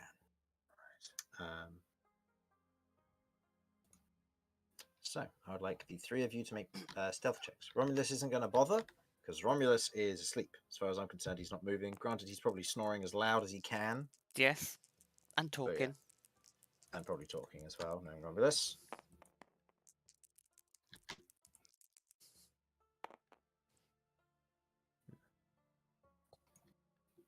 Okay. 15. 19. 19. Okay. The two of you are incredibly quiet. And as Grims is talking, you're noting that where she was listening to this, she has her staff kind of at the ready, and as she otherwise stands up, her staff scrapes slightly. And you hear the sound of shifting of sludge and water. As you otherwise hear it grow quiet again, before you hear the sound of heavy movement nearby, just round the corner. Grims, thankfully, even though only having one fail, did not roll a natural 1, so the two of you counteracted it, as the sludge worm seems to be disorientated. As this happens, I'll say, Vinny, go ahead and give me a perception check, as you're the only one who could really see these from this angle.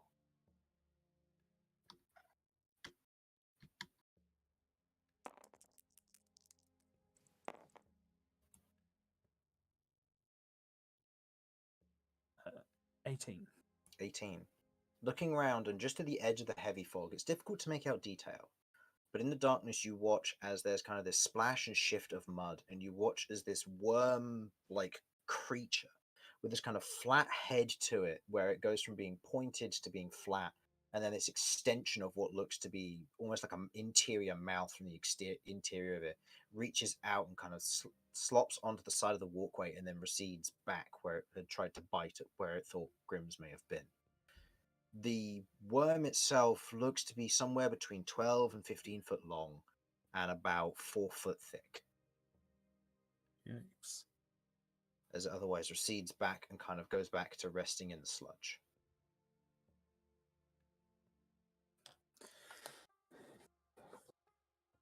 It'll move on in time.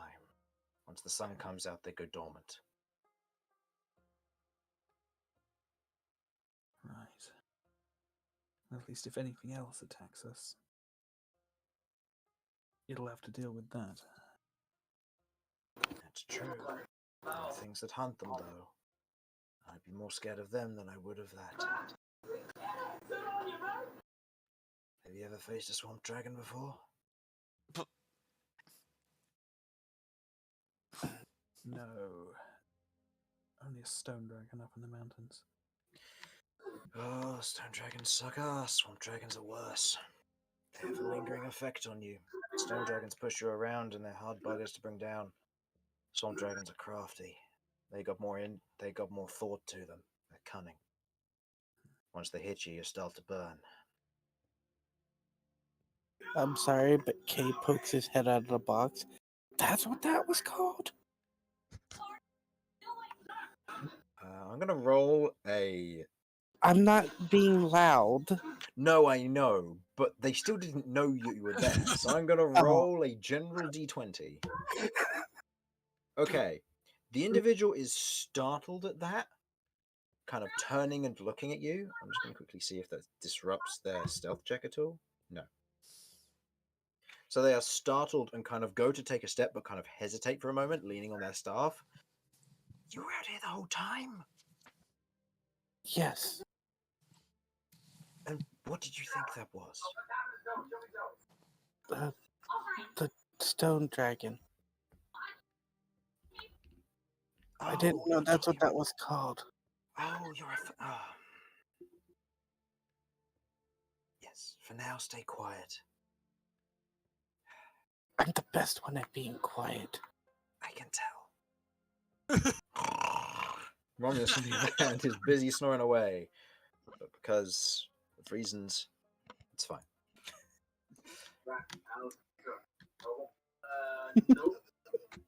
Okay.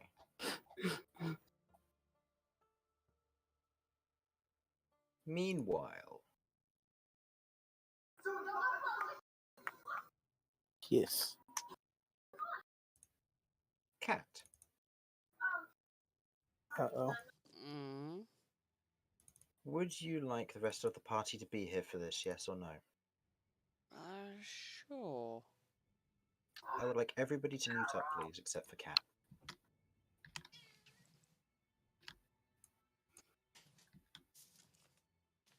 Okay. Cat, as you lay to rest, you feel uneasy, knowing what you've done in the past few days, what's happened, the events that have transpired. It's off-putting, to say the least. Yet, Sychania rests at your side. It's too intense, too quickly. Hold on, I need my other one. Where's my other one gone? There it is. There you go. Sychania rests at your side, a feeling of this cool warmth otherwise washing over you from her. The wind gently rushes by outside, the sounds of your worn-out party who have otherwise gone through their rest, easing and letting out breath one at a time, in and out, with your accompanying companions that are with you. Sleep is difficult, especially with mid-shift watch, but it comes to you. Eventually you feel the warmth begin to fade away and the wind begins to pick up. Heavier and heavier. As you open your eyes to switch positions, kind of shifting, you see within the dark around you, which is unusual for you. You aren't able to really see except when there's moonlight. And yet, as you open your eyes and hazily look around, you see long, drawn-out lines and shadows that smudge across your periphery. Your breathing begins to begins to become heavier and heavier. You open your eyes a bit more and begin to try and focus. The shapes and shadows surround you. Your companions are gone, and you stand up, awake and aware. What do you do?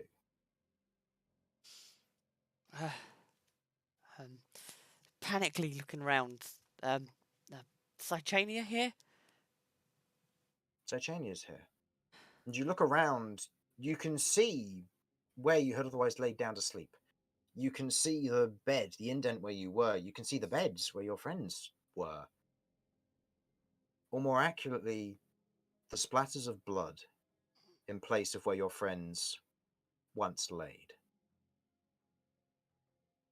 You see claw and teeth marks mar the wood boards around on the walls, the ceiling, and the floor, leaving long striations through the wood panels. A struggle happened here. It took place.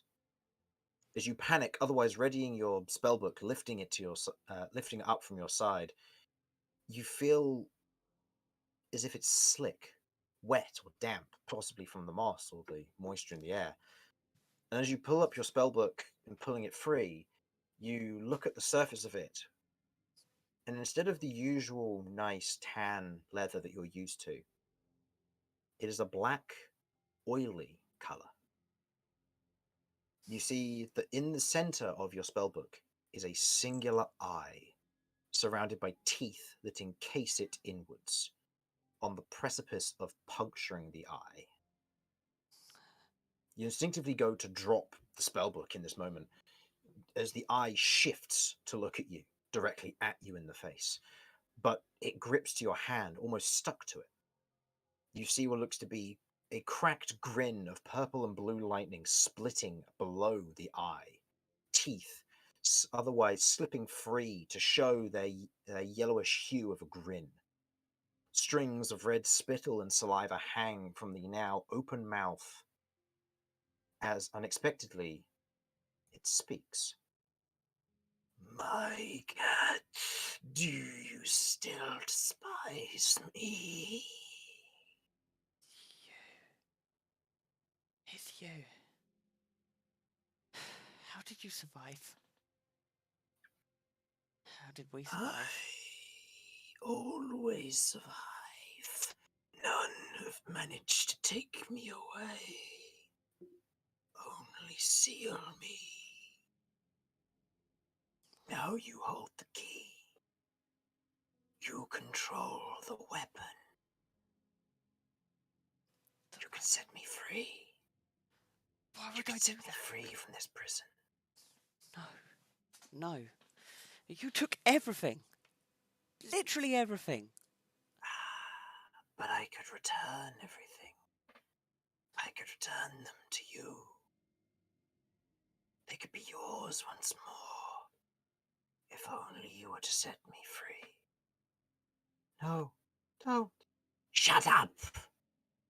The snap of the mouth, biting down, almost breaks the air of stillness, as if lightning would take a vacant sound.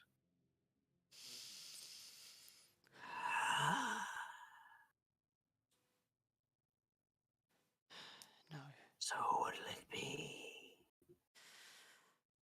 I'm never You've free seen you. the taste of my power. You know what it can do. And I know how much you're willing to kill. I know what the destruction you can perform. I'm literally getting all of my magical energy and going to frost it into the book. Okay. Go ahead and roll me 2d10. Jesus.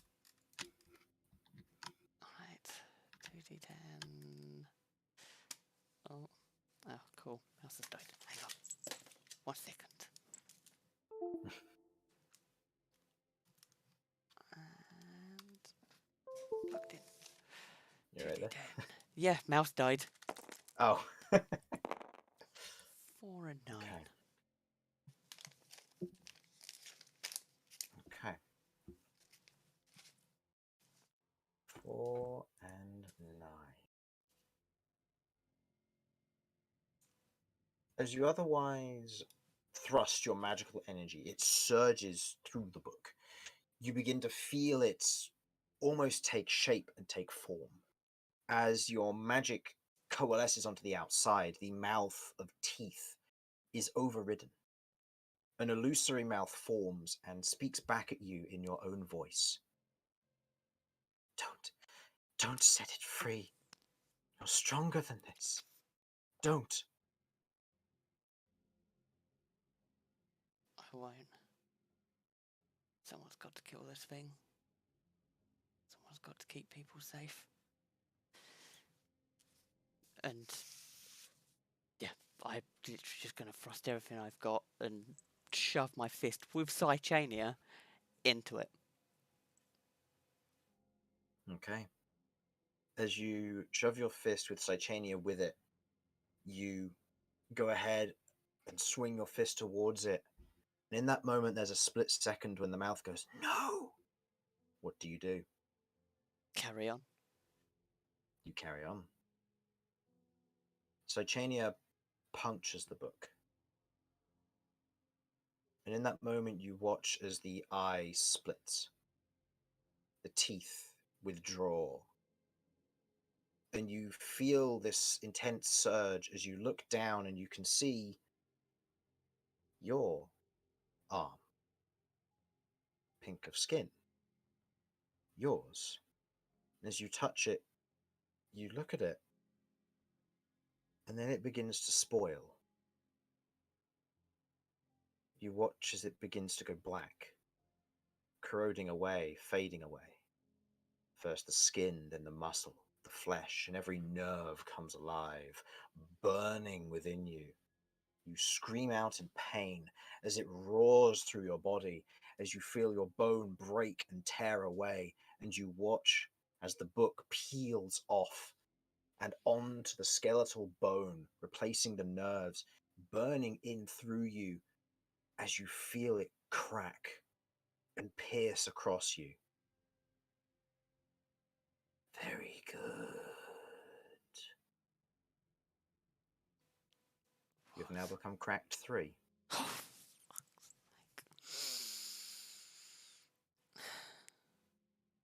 In that moment, you begin to feel tears rushing down your face.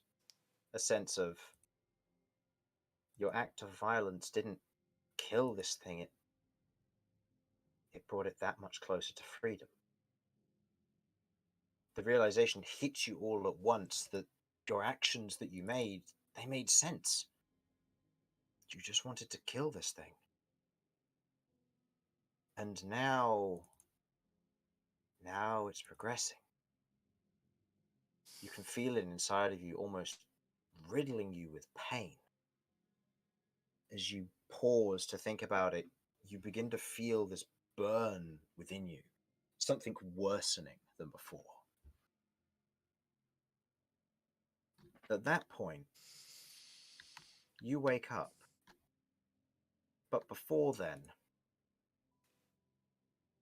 Curve and Damien, Romulus, Vinny, and Kay, along with your companions. Close to the end of your watch, there is a moment where you hear sound from the interior. Curve and Damien, you two look down to see Kat standing upright, staring directly at her book. She stares at her spellbook, kind of intently holding it, shaking in place. You watch as she pours magic into it, and you watch as the spellbook flickers open, hundreds of black pages shooting past, red insignias drifting off into the air around her, almost a surge of magic which you are unaware of that she would have access to, spilling into the room around you. Damien and Curve, what do you two do in this moment? You may unmute.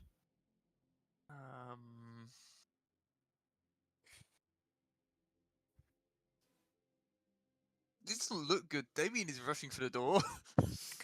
Okay. You rush for the door to get the others. What does her face look like? She is frightened. She's No, she is terrified. As if a life torn in this very moment. She is suffering.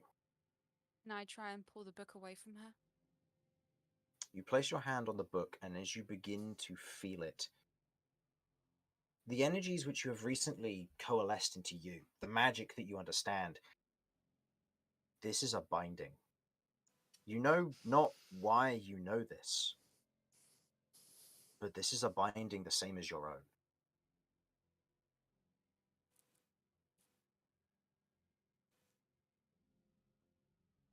You try to pull the book away, and you can't. It is firmly within her grasp, as if locked by some extraordinary force of power.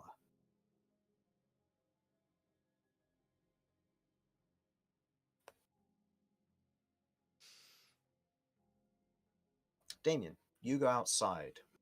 At this point, Romulus, Vinny, and Kay, you are now made aware of what's going on. As you hear this going on. Romulus, I say, is going to rush in, but I don't know what he would do because he's not here, unfortunately. Kay's rushing in. Kay is rushing in. Dr. K. Yes. Dr. K is on the case. Can't miss up on that snack. Okay, I will head in as well. Okay. Damien's keeping watch. He's not going back in there. He's not going back in. Nope, Okay. he's The staying cleric will head in. Okay. Okay. So, Curve, you currently hold the book with Cat. You feel this almost tingling pain on your fingertips, as if whatever's inside is burning. You're not entirely sure what the intent is. Can I say to the others? It's a By all means. pact, and it's hurting her.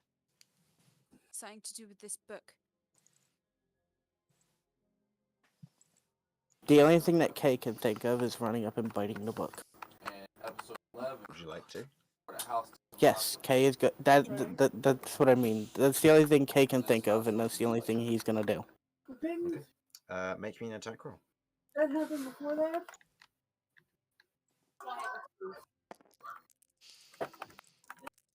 This is in just to make it clear. This that was close. That was a close natural one. Oh my word. Kay is doing this not with the intention of hurting Cat or trying to destroy the book, but more he's learned that he can be able to absorb things, so he wants to see if he can be able to try and absorb the pain that she's going through. Okay.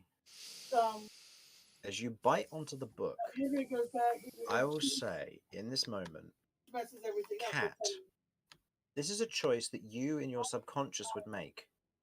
Are you willing to share the pain with Kay? No, babe. It was one of these. You choose no rolling. Cat wouldn't. No. Cat wouldn't. Kay, as you bite onto the book, you feel it there. Tangible power, raw, intense, magical energy there at the tip of your tongue, ready to be absorbed before it fades, as if an unwilling giving of this power is not present. Where you were willing to take away this pain, Cat rejected it. The book rejected it. Kay says to Cat, "Let me help you. You can't shoulder this on your own. Let me help." Okay. I'm going to say Romulus being Romulus, he is going to attempt to try and pull the book from her hand, same as Curve did. Romulus, as he tries, fails to do so, but feels almost this intense energy, which he makes verbally known that there is an intense energy behind this. I will say that the party can try 3 more tricks before Sychania attacks the book. Ooh.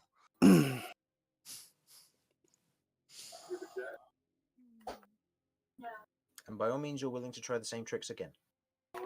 Kay is going to try again. He's trying to convince Cat that he can help her.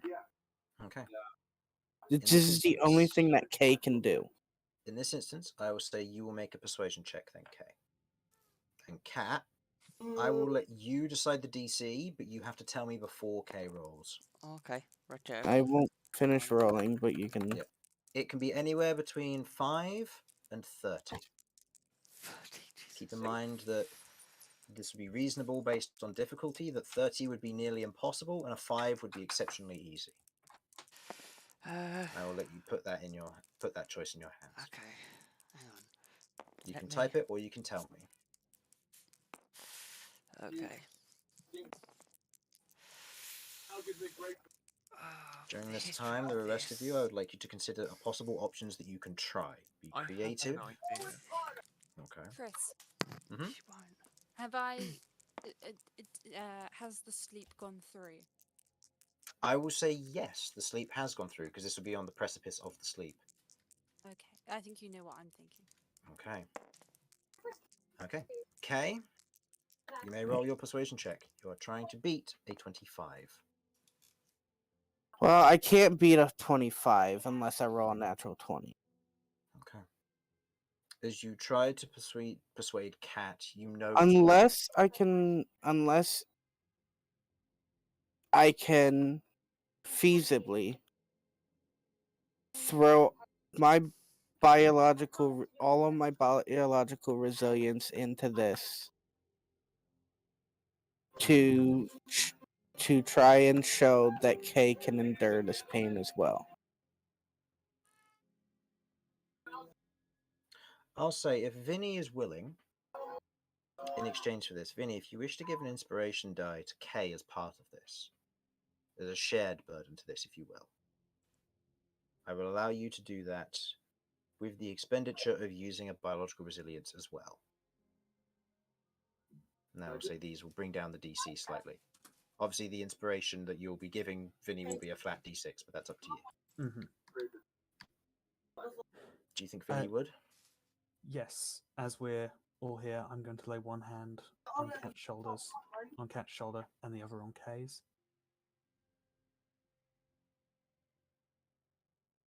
And I'm going to lean in and whisper in her ear. We can all do this together. We can help take the pain for you. You don't have to be alone in this. Okay. Okay, roll me a D6. This will add on to your total. 5. What is your total? 17. That is a 23 total. 23. With the expending of your biological resilience to show that you can take this pain, you attempt to take this from Cat. It's a difficult one. And I'll let the other two go to see if they do something to potentially push this over the edge. Damien probably isn't. Damien's more interested in what on earth the magic is that's going on. He's going to try and detect magic to discover what on earth's going on. Okay. Go ahead. And I will say, roll me an Arcana check.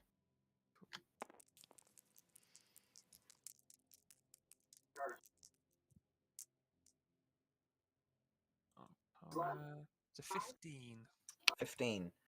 Looking at Cat in this moment, there is something unpleasant about this. You've noted your party's general power in their various ways, and you haven't noted Curve's power before. You've not seen it before.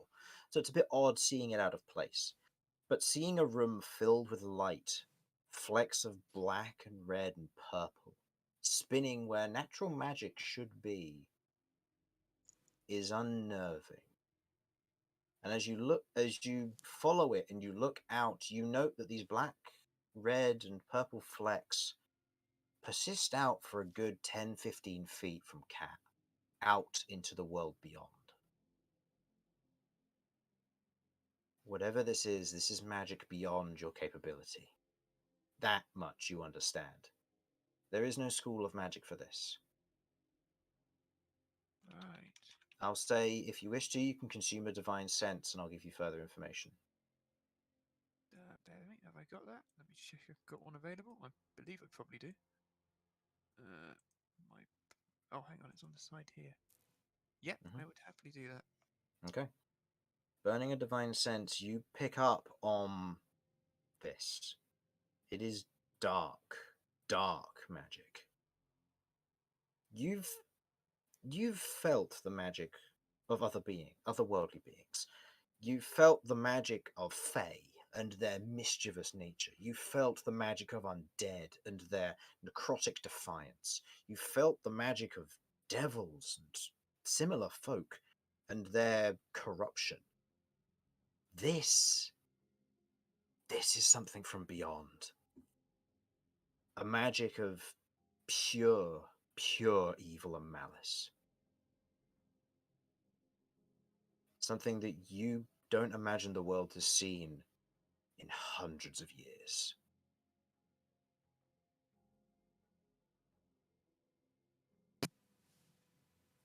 Curve, I believe you wanted to try something. I mean, I don't want to try it. You don't want to try it now? If you know what I'm on about. That makes sense. In But fear that it might counteract their current work? I'm using it as a last resort. As a last resort. Yes. And just a quick check. One of the components I need. I mean, would I actually. Am I right? Sorry, I read it and I need a specific thing to do this. I believe it doesn't have an MGP cost, so your blade or your scythe stands in for that. If it has a gold cost, then you would need it, but I don't believe that spell requires it. I believe it's just an item. Okay. So that gets substituted by your scythe, so you can still use it. Okay. Well, I'm gonna do as a last resort if this doesn't work. Okay.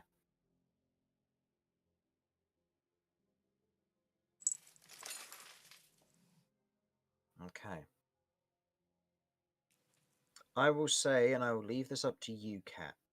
With the use of the biological resilience, bringing it down by 1 or 2, it would have been decided if it were a 6, but given it's a 5, it brings it to 1 of these 2 results.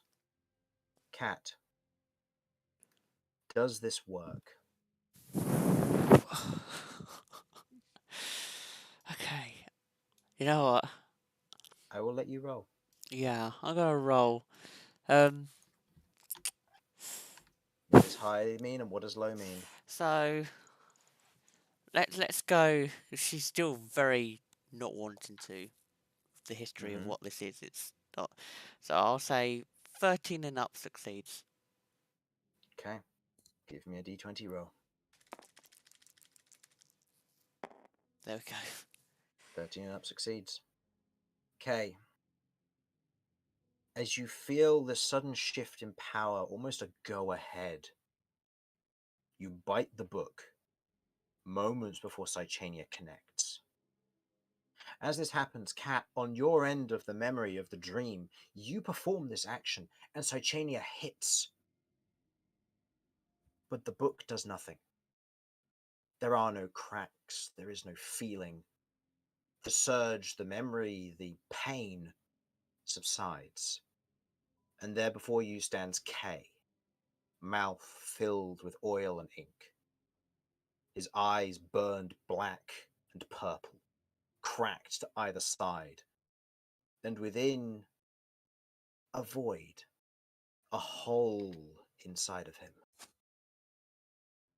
And you feel the drops of ink, oil, and that purple energy fall into the void and vanish. Okay, from this point on, you have unlocked spellcasting. Yo. God. However, it will come with some downsides, and I will discuss those. Cat, you remain at cracked 2, you do not progress. Thank God for And that. as this all takes place and you all recover, there is a scream from Cat. The energy disperses and bursts into a radiant burst of light, which all of you see. But Damien, you specifically have to close your eyes and cancel the concentration, or you will be blinded permanently. Well, I'm doing that. You shield your eyes and stand back as the energy bursts outwards, surprising the people who are with you in that moment. As this happens, Kat opens her eyes, says Romulus's name, and collapses into his arms. Kat, you are currently unconscious and unable to do anything for the time being. The rest of you are awake. Romulus is going to nurture her back to sleep. Or cradle her back to sleep. Can I get a understanding of how much went in the K? In this instance, your perceptions of magic thus far are, they have an effect on you. They have a magical effect, a raw effect.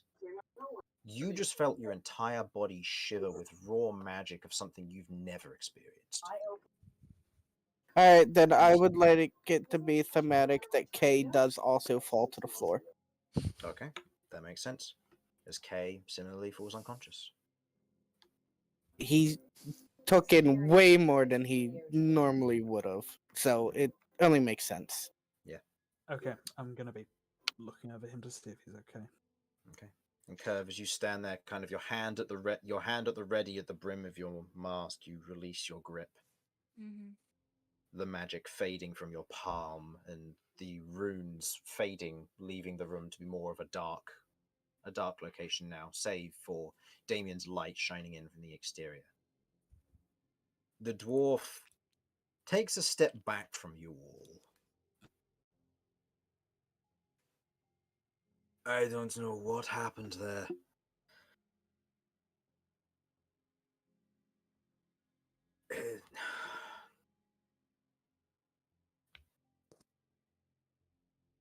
Damien's going to speak to him. I'd recommend you guys go. I would not stick around. I do not want you to be harmed for what's going on here. For whatever is going on here, it terrifies me, but I'm still going to stick around. Roll me a persuasion check with advantage. This guy doesn't want to stick around either, but it's like duty of clearing the mine versus Get out of here! versus get out of here. Yeah. Yeah. Oh, no. that's pretty good. She looks at you and just goes, 22. I think you're right. I think we leave. If you end up seeing us at the Pioneers Guild, by all means come and speak to us. I hope things go well for you. Thank you, and with And- you guys, stay safe. The others are gonna leave. Yeah, No, I travel guess they're back. carefully. They all nod and they book it. They will be gone for the foreseeable future. Okay. In this moment, as you otherwise stand in the room, Vinny, you were going to check on Kay. Go ahead and roll me a medicine check.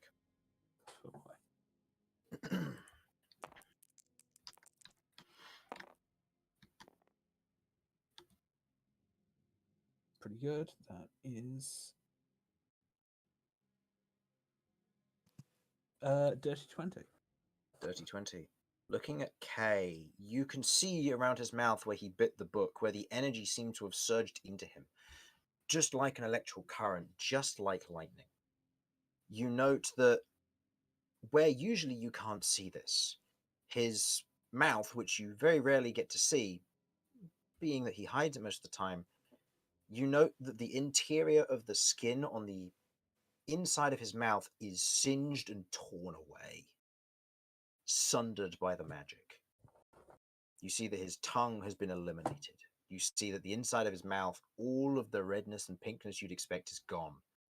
And all is left is cracked purple metallic bone. You see almost this vacant hole that goes down to his throat, and you've never noticed before how bottomless it looks. The outside of his face is similarly charred, his white fur turned black in places where it has been burned and singed away. You see flecks of his skin have begun to fall away in sections, and other patches begin to grow dark, like they're bruising. You recognize these. These are his symptoms.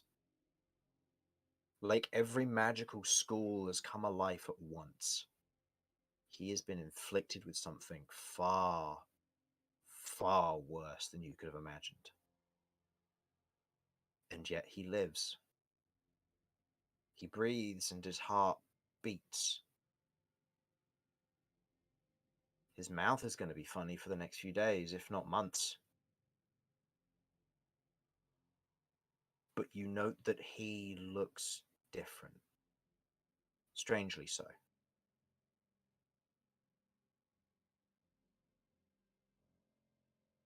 I'll say Romulus will also do a check over Cat during this time. Okay. Romulus, with his, I rolled my dice instead of on tabletop, my bad, that was a 14. With his medicine, I don't know if he's proficient, but he has a +1 at least, so I'll say it's 15 or 17, or 15 or 18.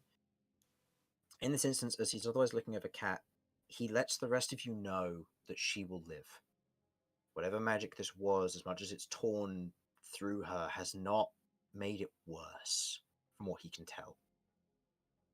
She has been physically seized by this and feels pain, from what he can tell.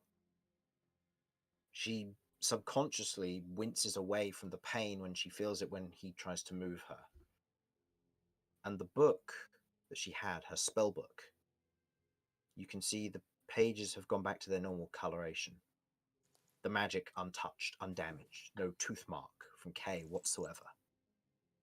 The book remains as it was, runes and all. Cychania, on the other hand, lays still, unanimated. As he lifts Cychania's head to move, she floats down as if still there, but no longer in full control, no longer in consciousness. If an animated chain could have consciousness.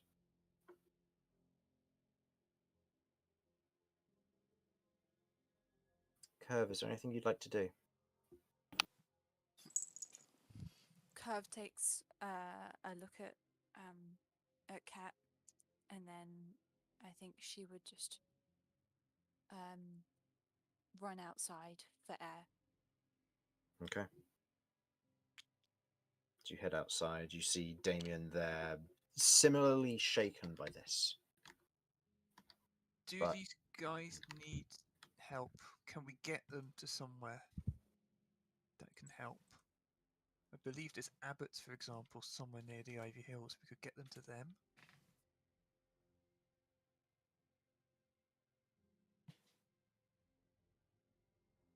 Even just getting them back to town would be helpful, but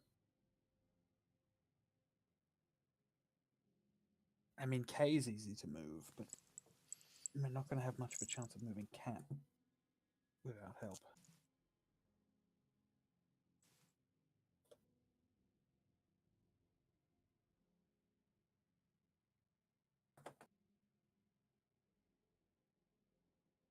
I turn to Romulus. How long do you think it will be until she'll come round?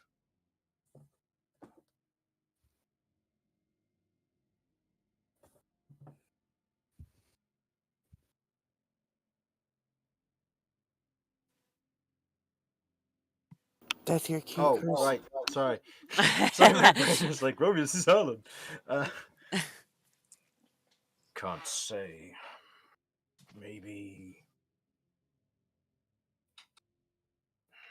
Hopefully in the morning. If not, I can try to carry her back as best I can. It'll be slow, but it can be done. A whole day? Was it? So maybe this is a misunderstanding. Is this like the in middle the of the night morning. still? This is the. Oh, okay. It's not quite. This is an hour till daybreak, yeah. Okay. So like an hour's time is what you're saying, basically. Yeah. Okay. You'll rest up for now as best you can. I'll keep an eye on the two of them. We'll move in the morning and hopefully they'll be fit. Okay.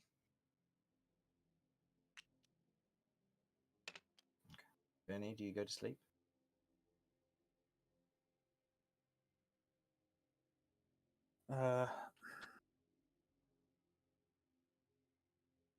Since we had a watch to finish, I'm going to stay up.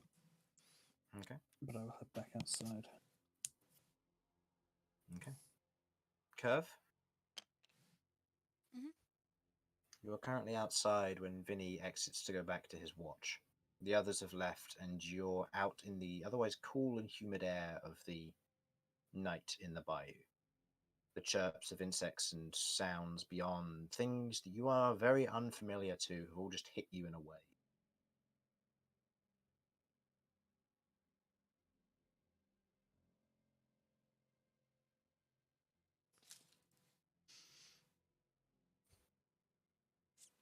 I think Curve continues to just stand there and regulate her breathing. Okay.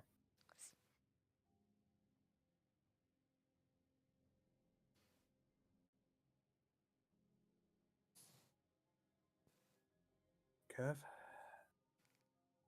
Are you all right? Always.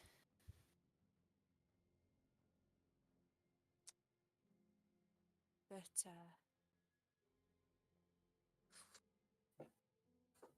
doesn't do that every night, does she? No, it's not the first time something weird has happened. I thought that was going to be a one-off.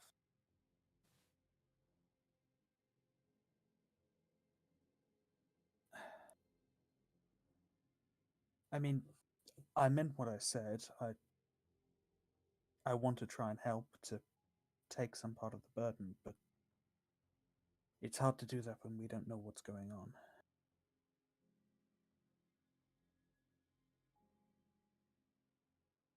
Sorry, you've been kind of dragged into all of this.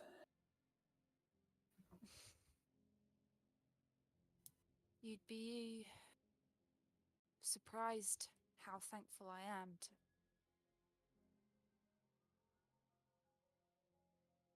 find folk.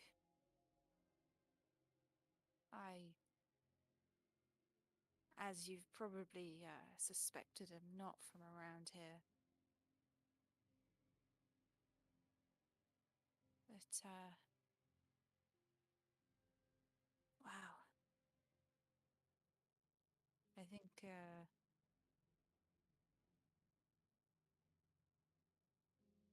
think that girl's in danger. Yeah, I don't really know enough about magic to know what exactly, but I've only recently come across these powers that I have. And like her, it's a pact. It's heavy. And I understand what it's like to feel all of that on your shoulders. But that magic, I mean,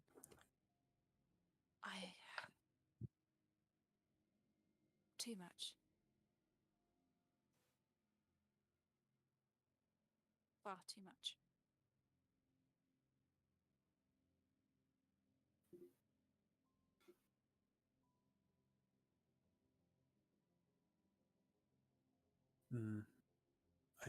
I don't really know how any one person could really control that.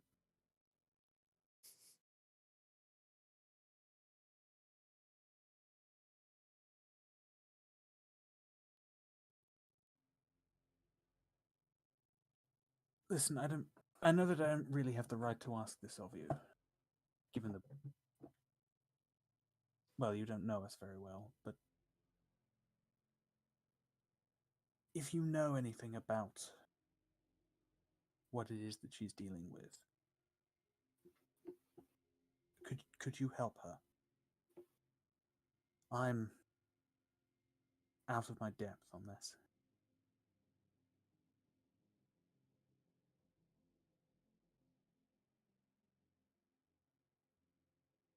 Would Curve be able to tell that he's genuine?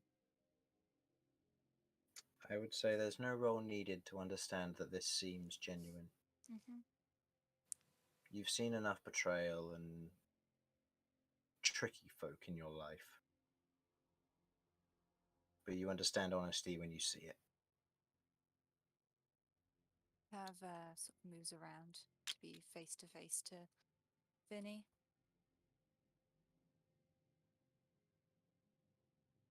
I can tell you honestly that if I recognized this, I would tell you. You know, she reminds me of my youngest sister.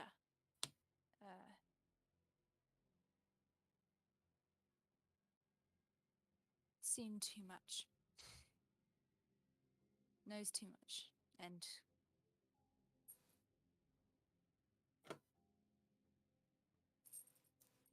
I had a way of helping Kat there. Sorry, I know her name, don't I? Mm-hmm. Yeah, sorry. I had a way of helping Kat, but it could have really scarred her. And I took the risk that you guys were going to be able to help. And you did. I think you should give yourselves credit for that. Even if we don't know completely what's going on. She's very lucky to have you guys.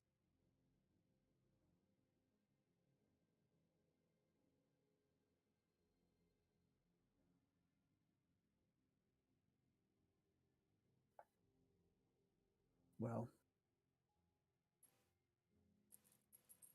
all of them, the horny crew. Sorry, what? They're like a family to me. Fuck me. Just took a sentimental, heartfelt moment and just sliced it in half. What? Is that what you guys call yourselves? For lack of a better name. I think he deserves inspiration for bringing it up in conversation. You know what? I tend to agree. Vinny, you can have inspiration for that. That was incredible. God.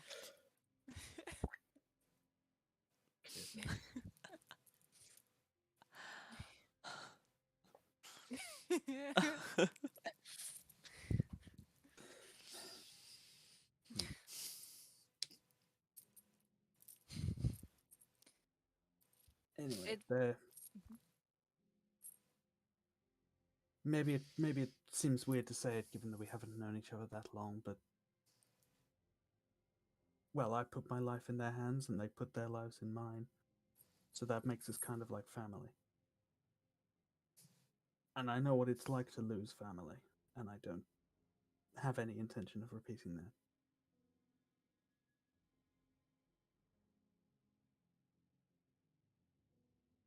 This thing you could have done.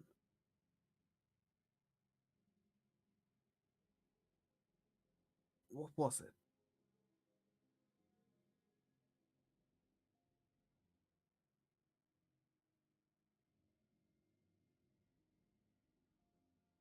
You see her face, how terrified she was. I could Yeah. have given her some. Sorry, did you say no? Yes. Yeah, So- okay.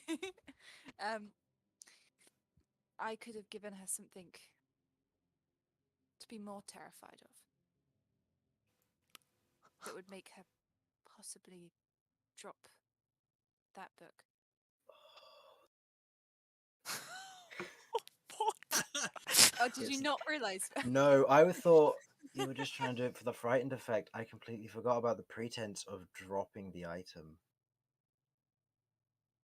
Yeah, do. Yeah. Oh man. Okay. Yeah. Oh, Carry on. dear.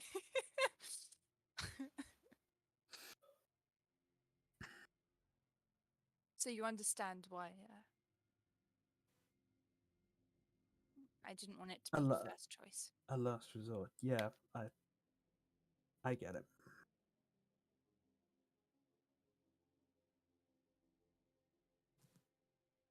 Still, thank you for having a plan, even if it wasn't ideal.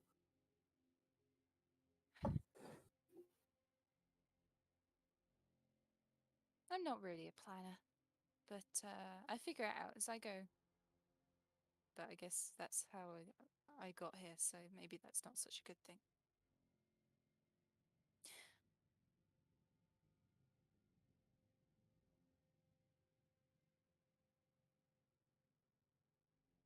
Fair enough. I'm the same way a lot of the time. Mm-hmm.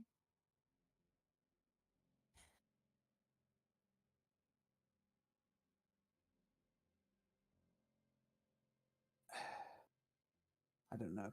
I had a friend who used to be a lot of a planner. Mm-hmm. Without him, I kind of feel like I need to pick up the slack a bit. Not really sure I'm well suited to it, though.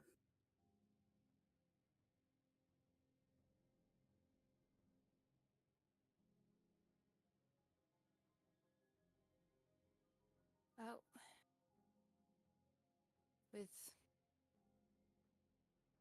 with magic like that, and huge, what was it called? Frog? Huge, well, yucky thing like that, and those big creatures with too many legs.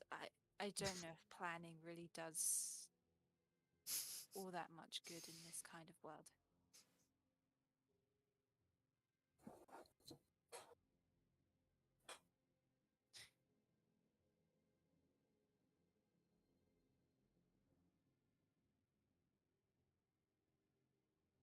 No, maybe not.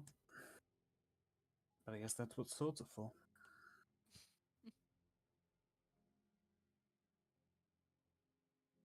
Or in my case, this scythe, which is really growing on me, actually. She kind of spins it around in her hand. It is cool.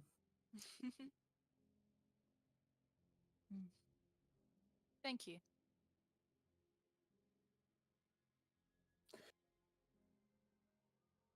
You're welcome.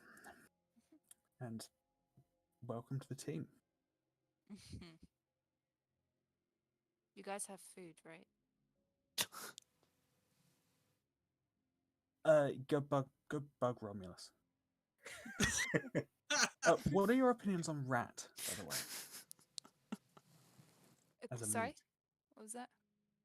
What are your opinions on rat meat? I don't know if that's... He can talk. I mean... I don't Kay know just if sits upright, unconsciousness gone. Huh? Rat meat? What? I heard you talking shit. Is he that annoying? No, I mean, we killed a bunch of rats a while back. Right. Romulus has been harvesting the meat. Well, I'll give anything a try. It's good. That's most of the food we have. So if you didn't like it, we'd be in trouble.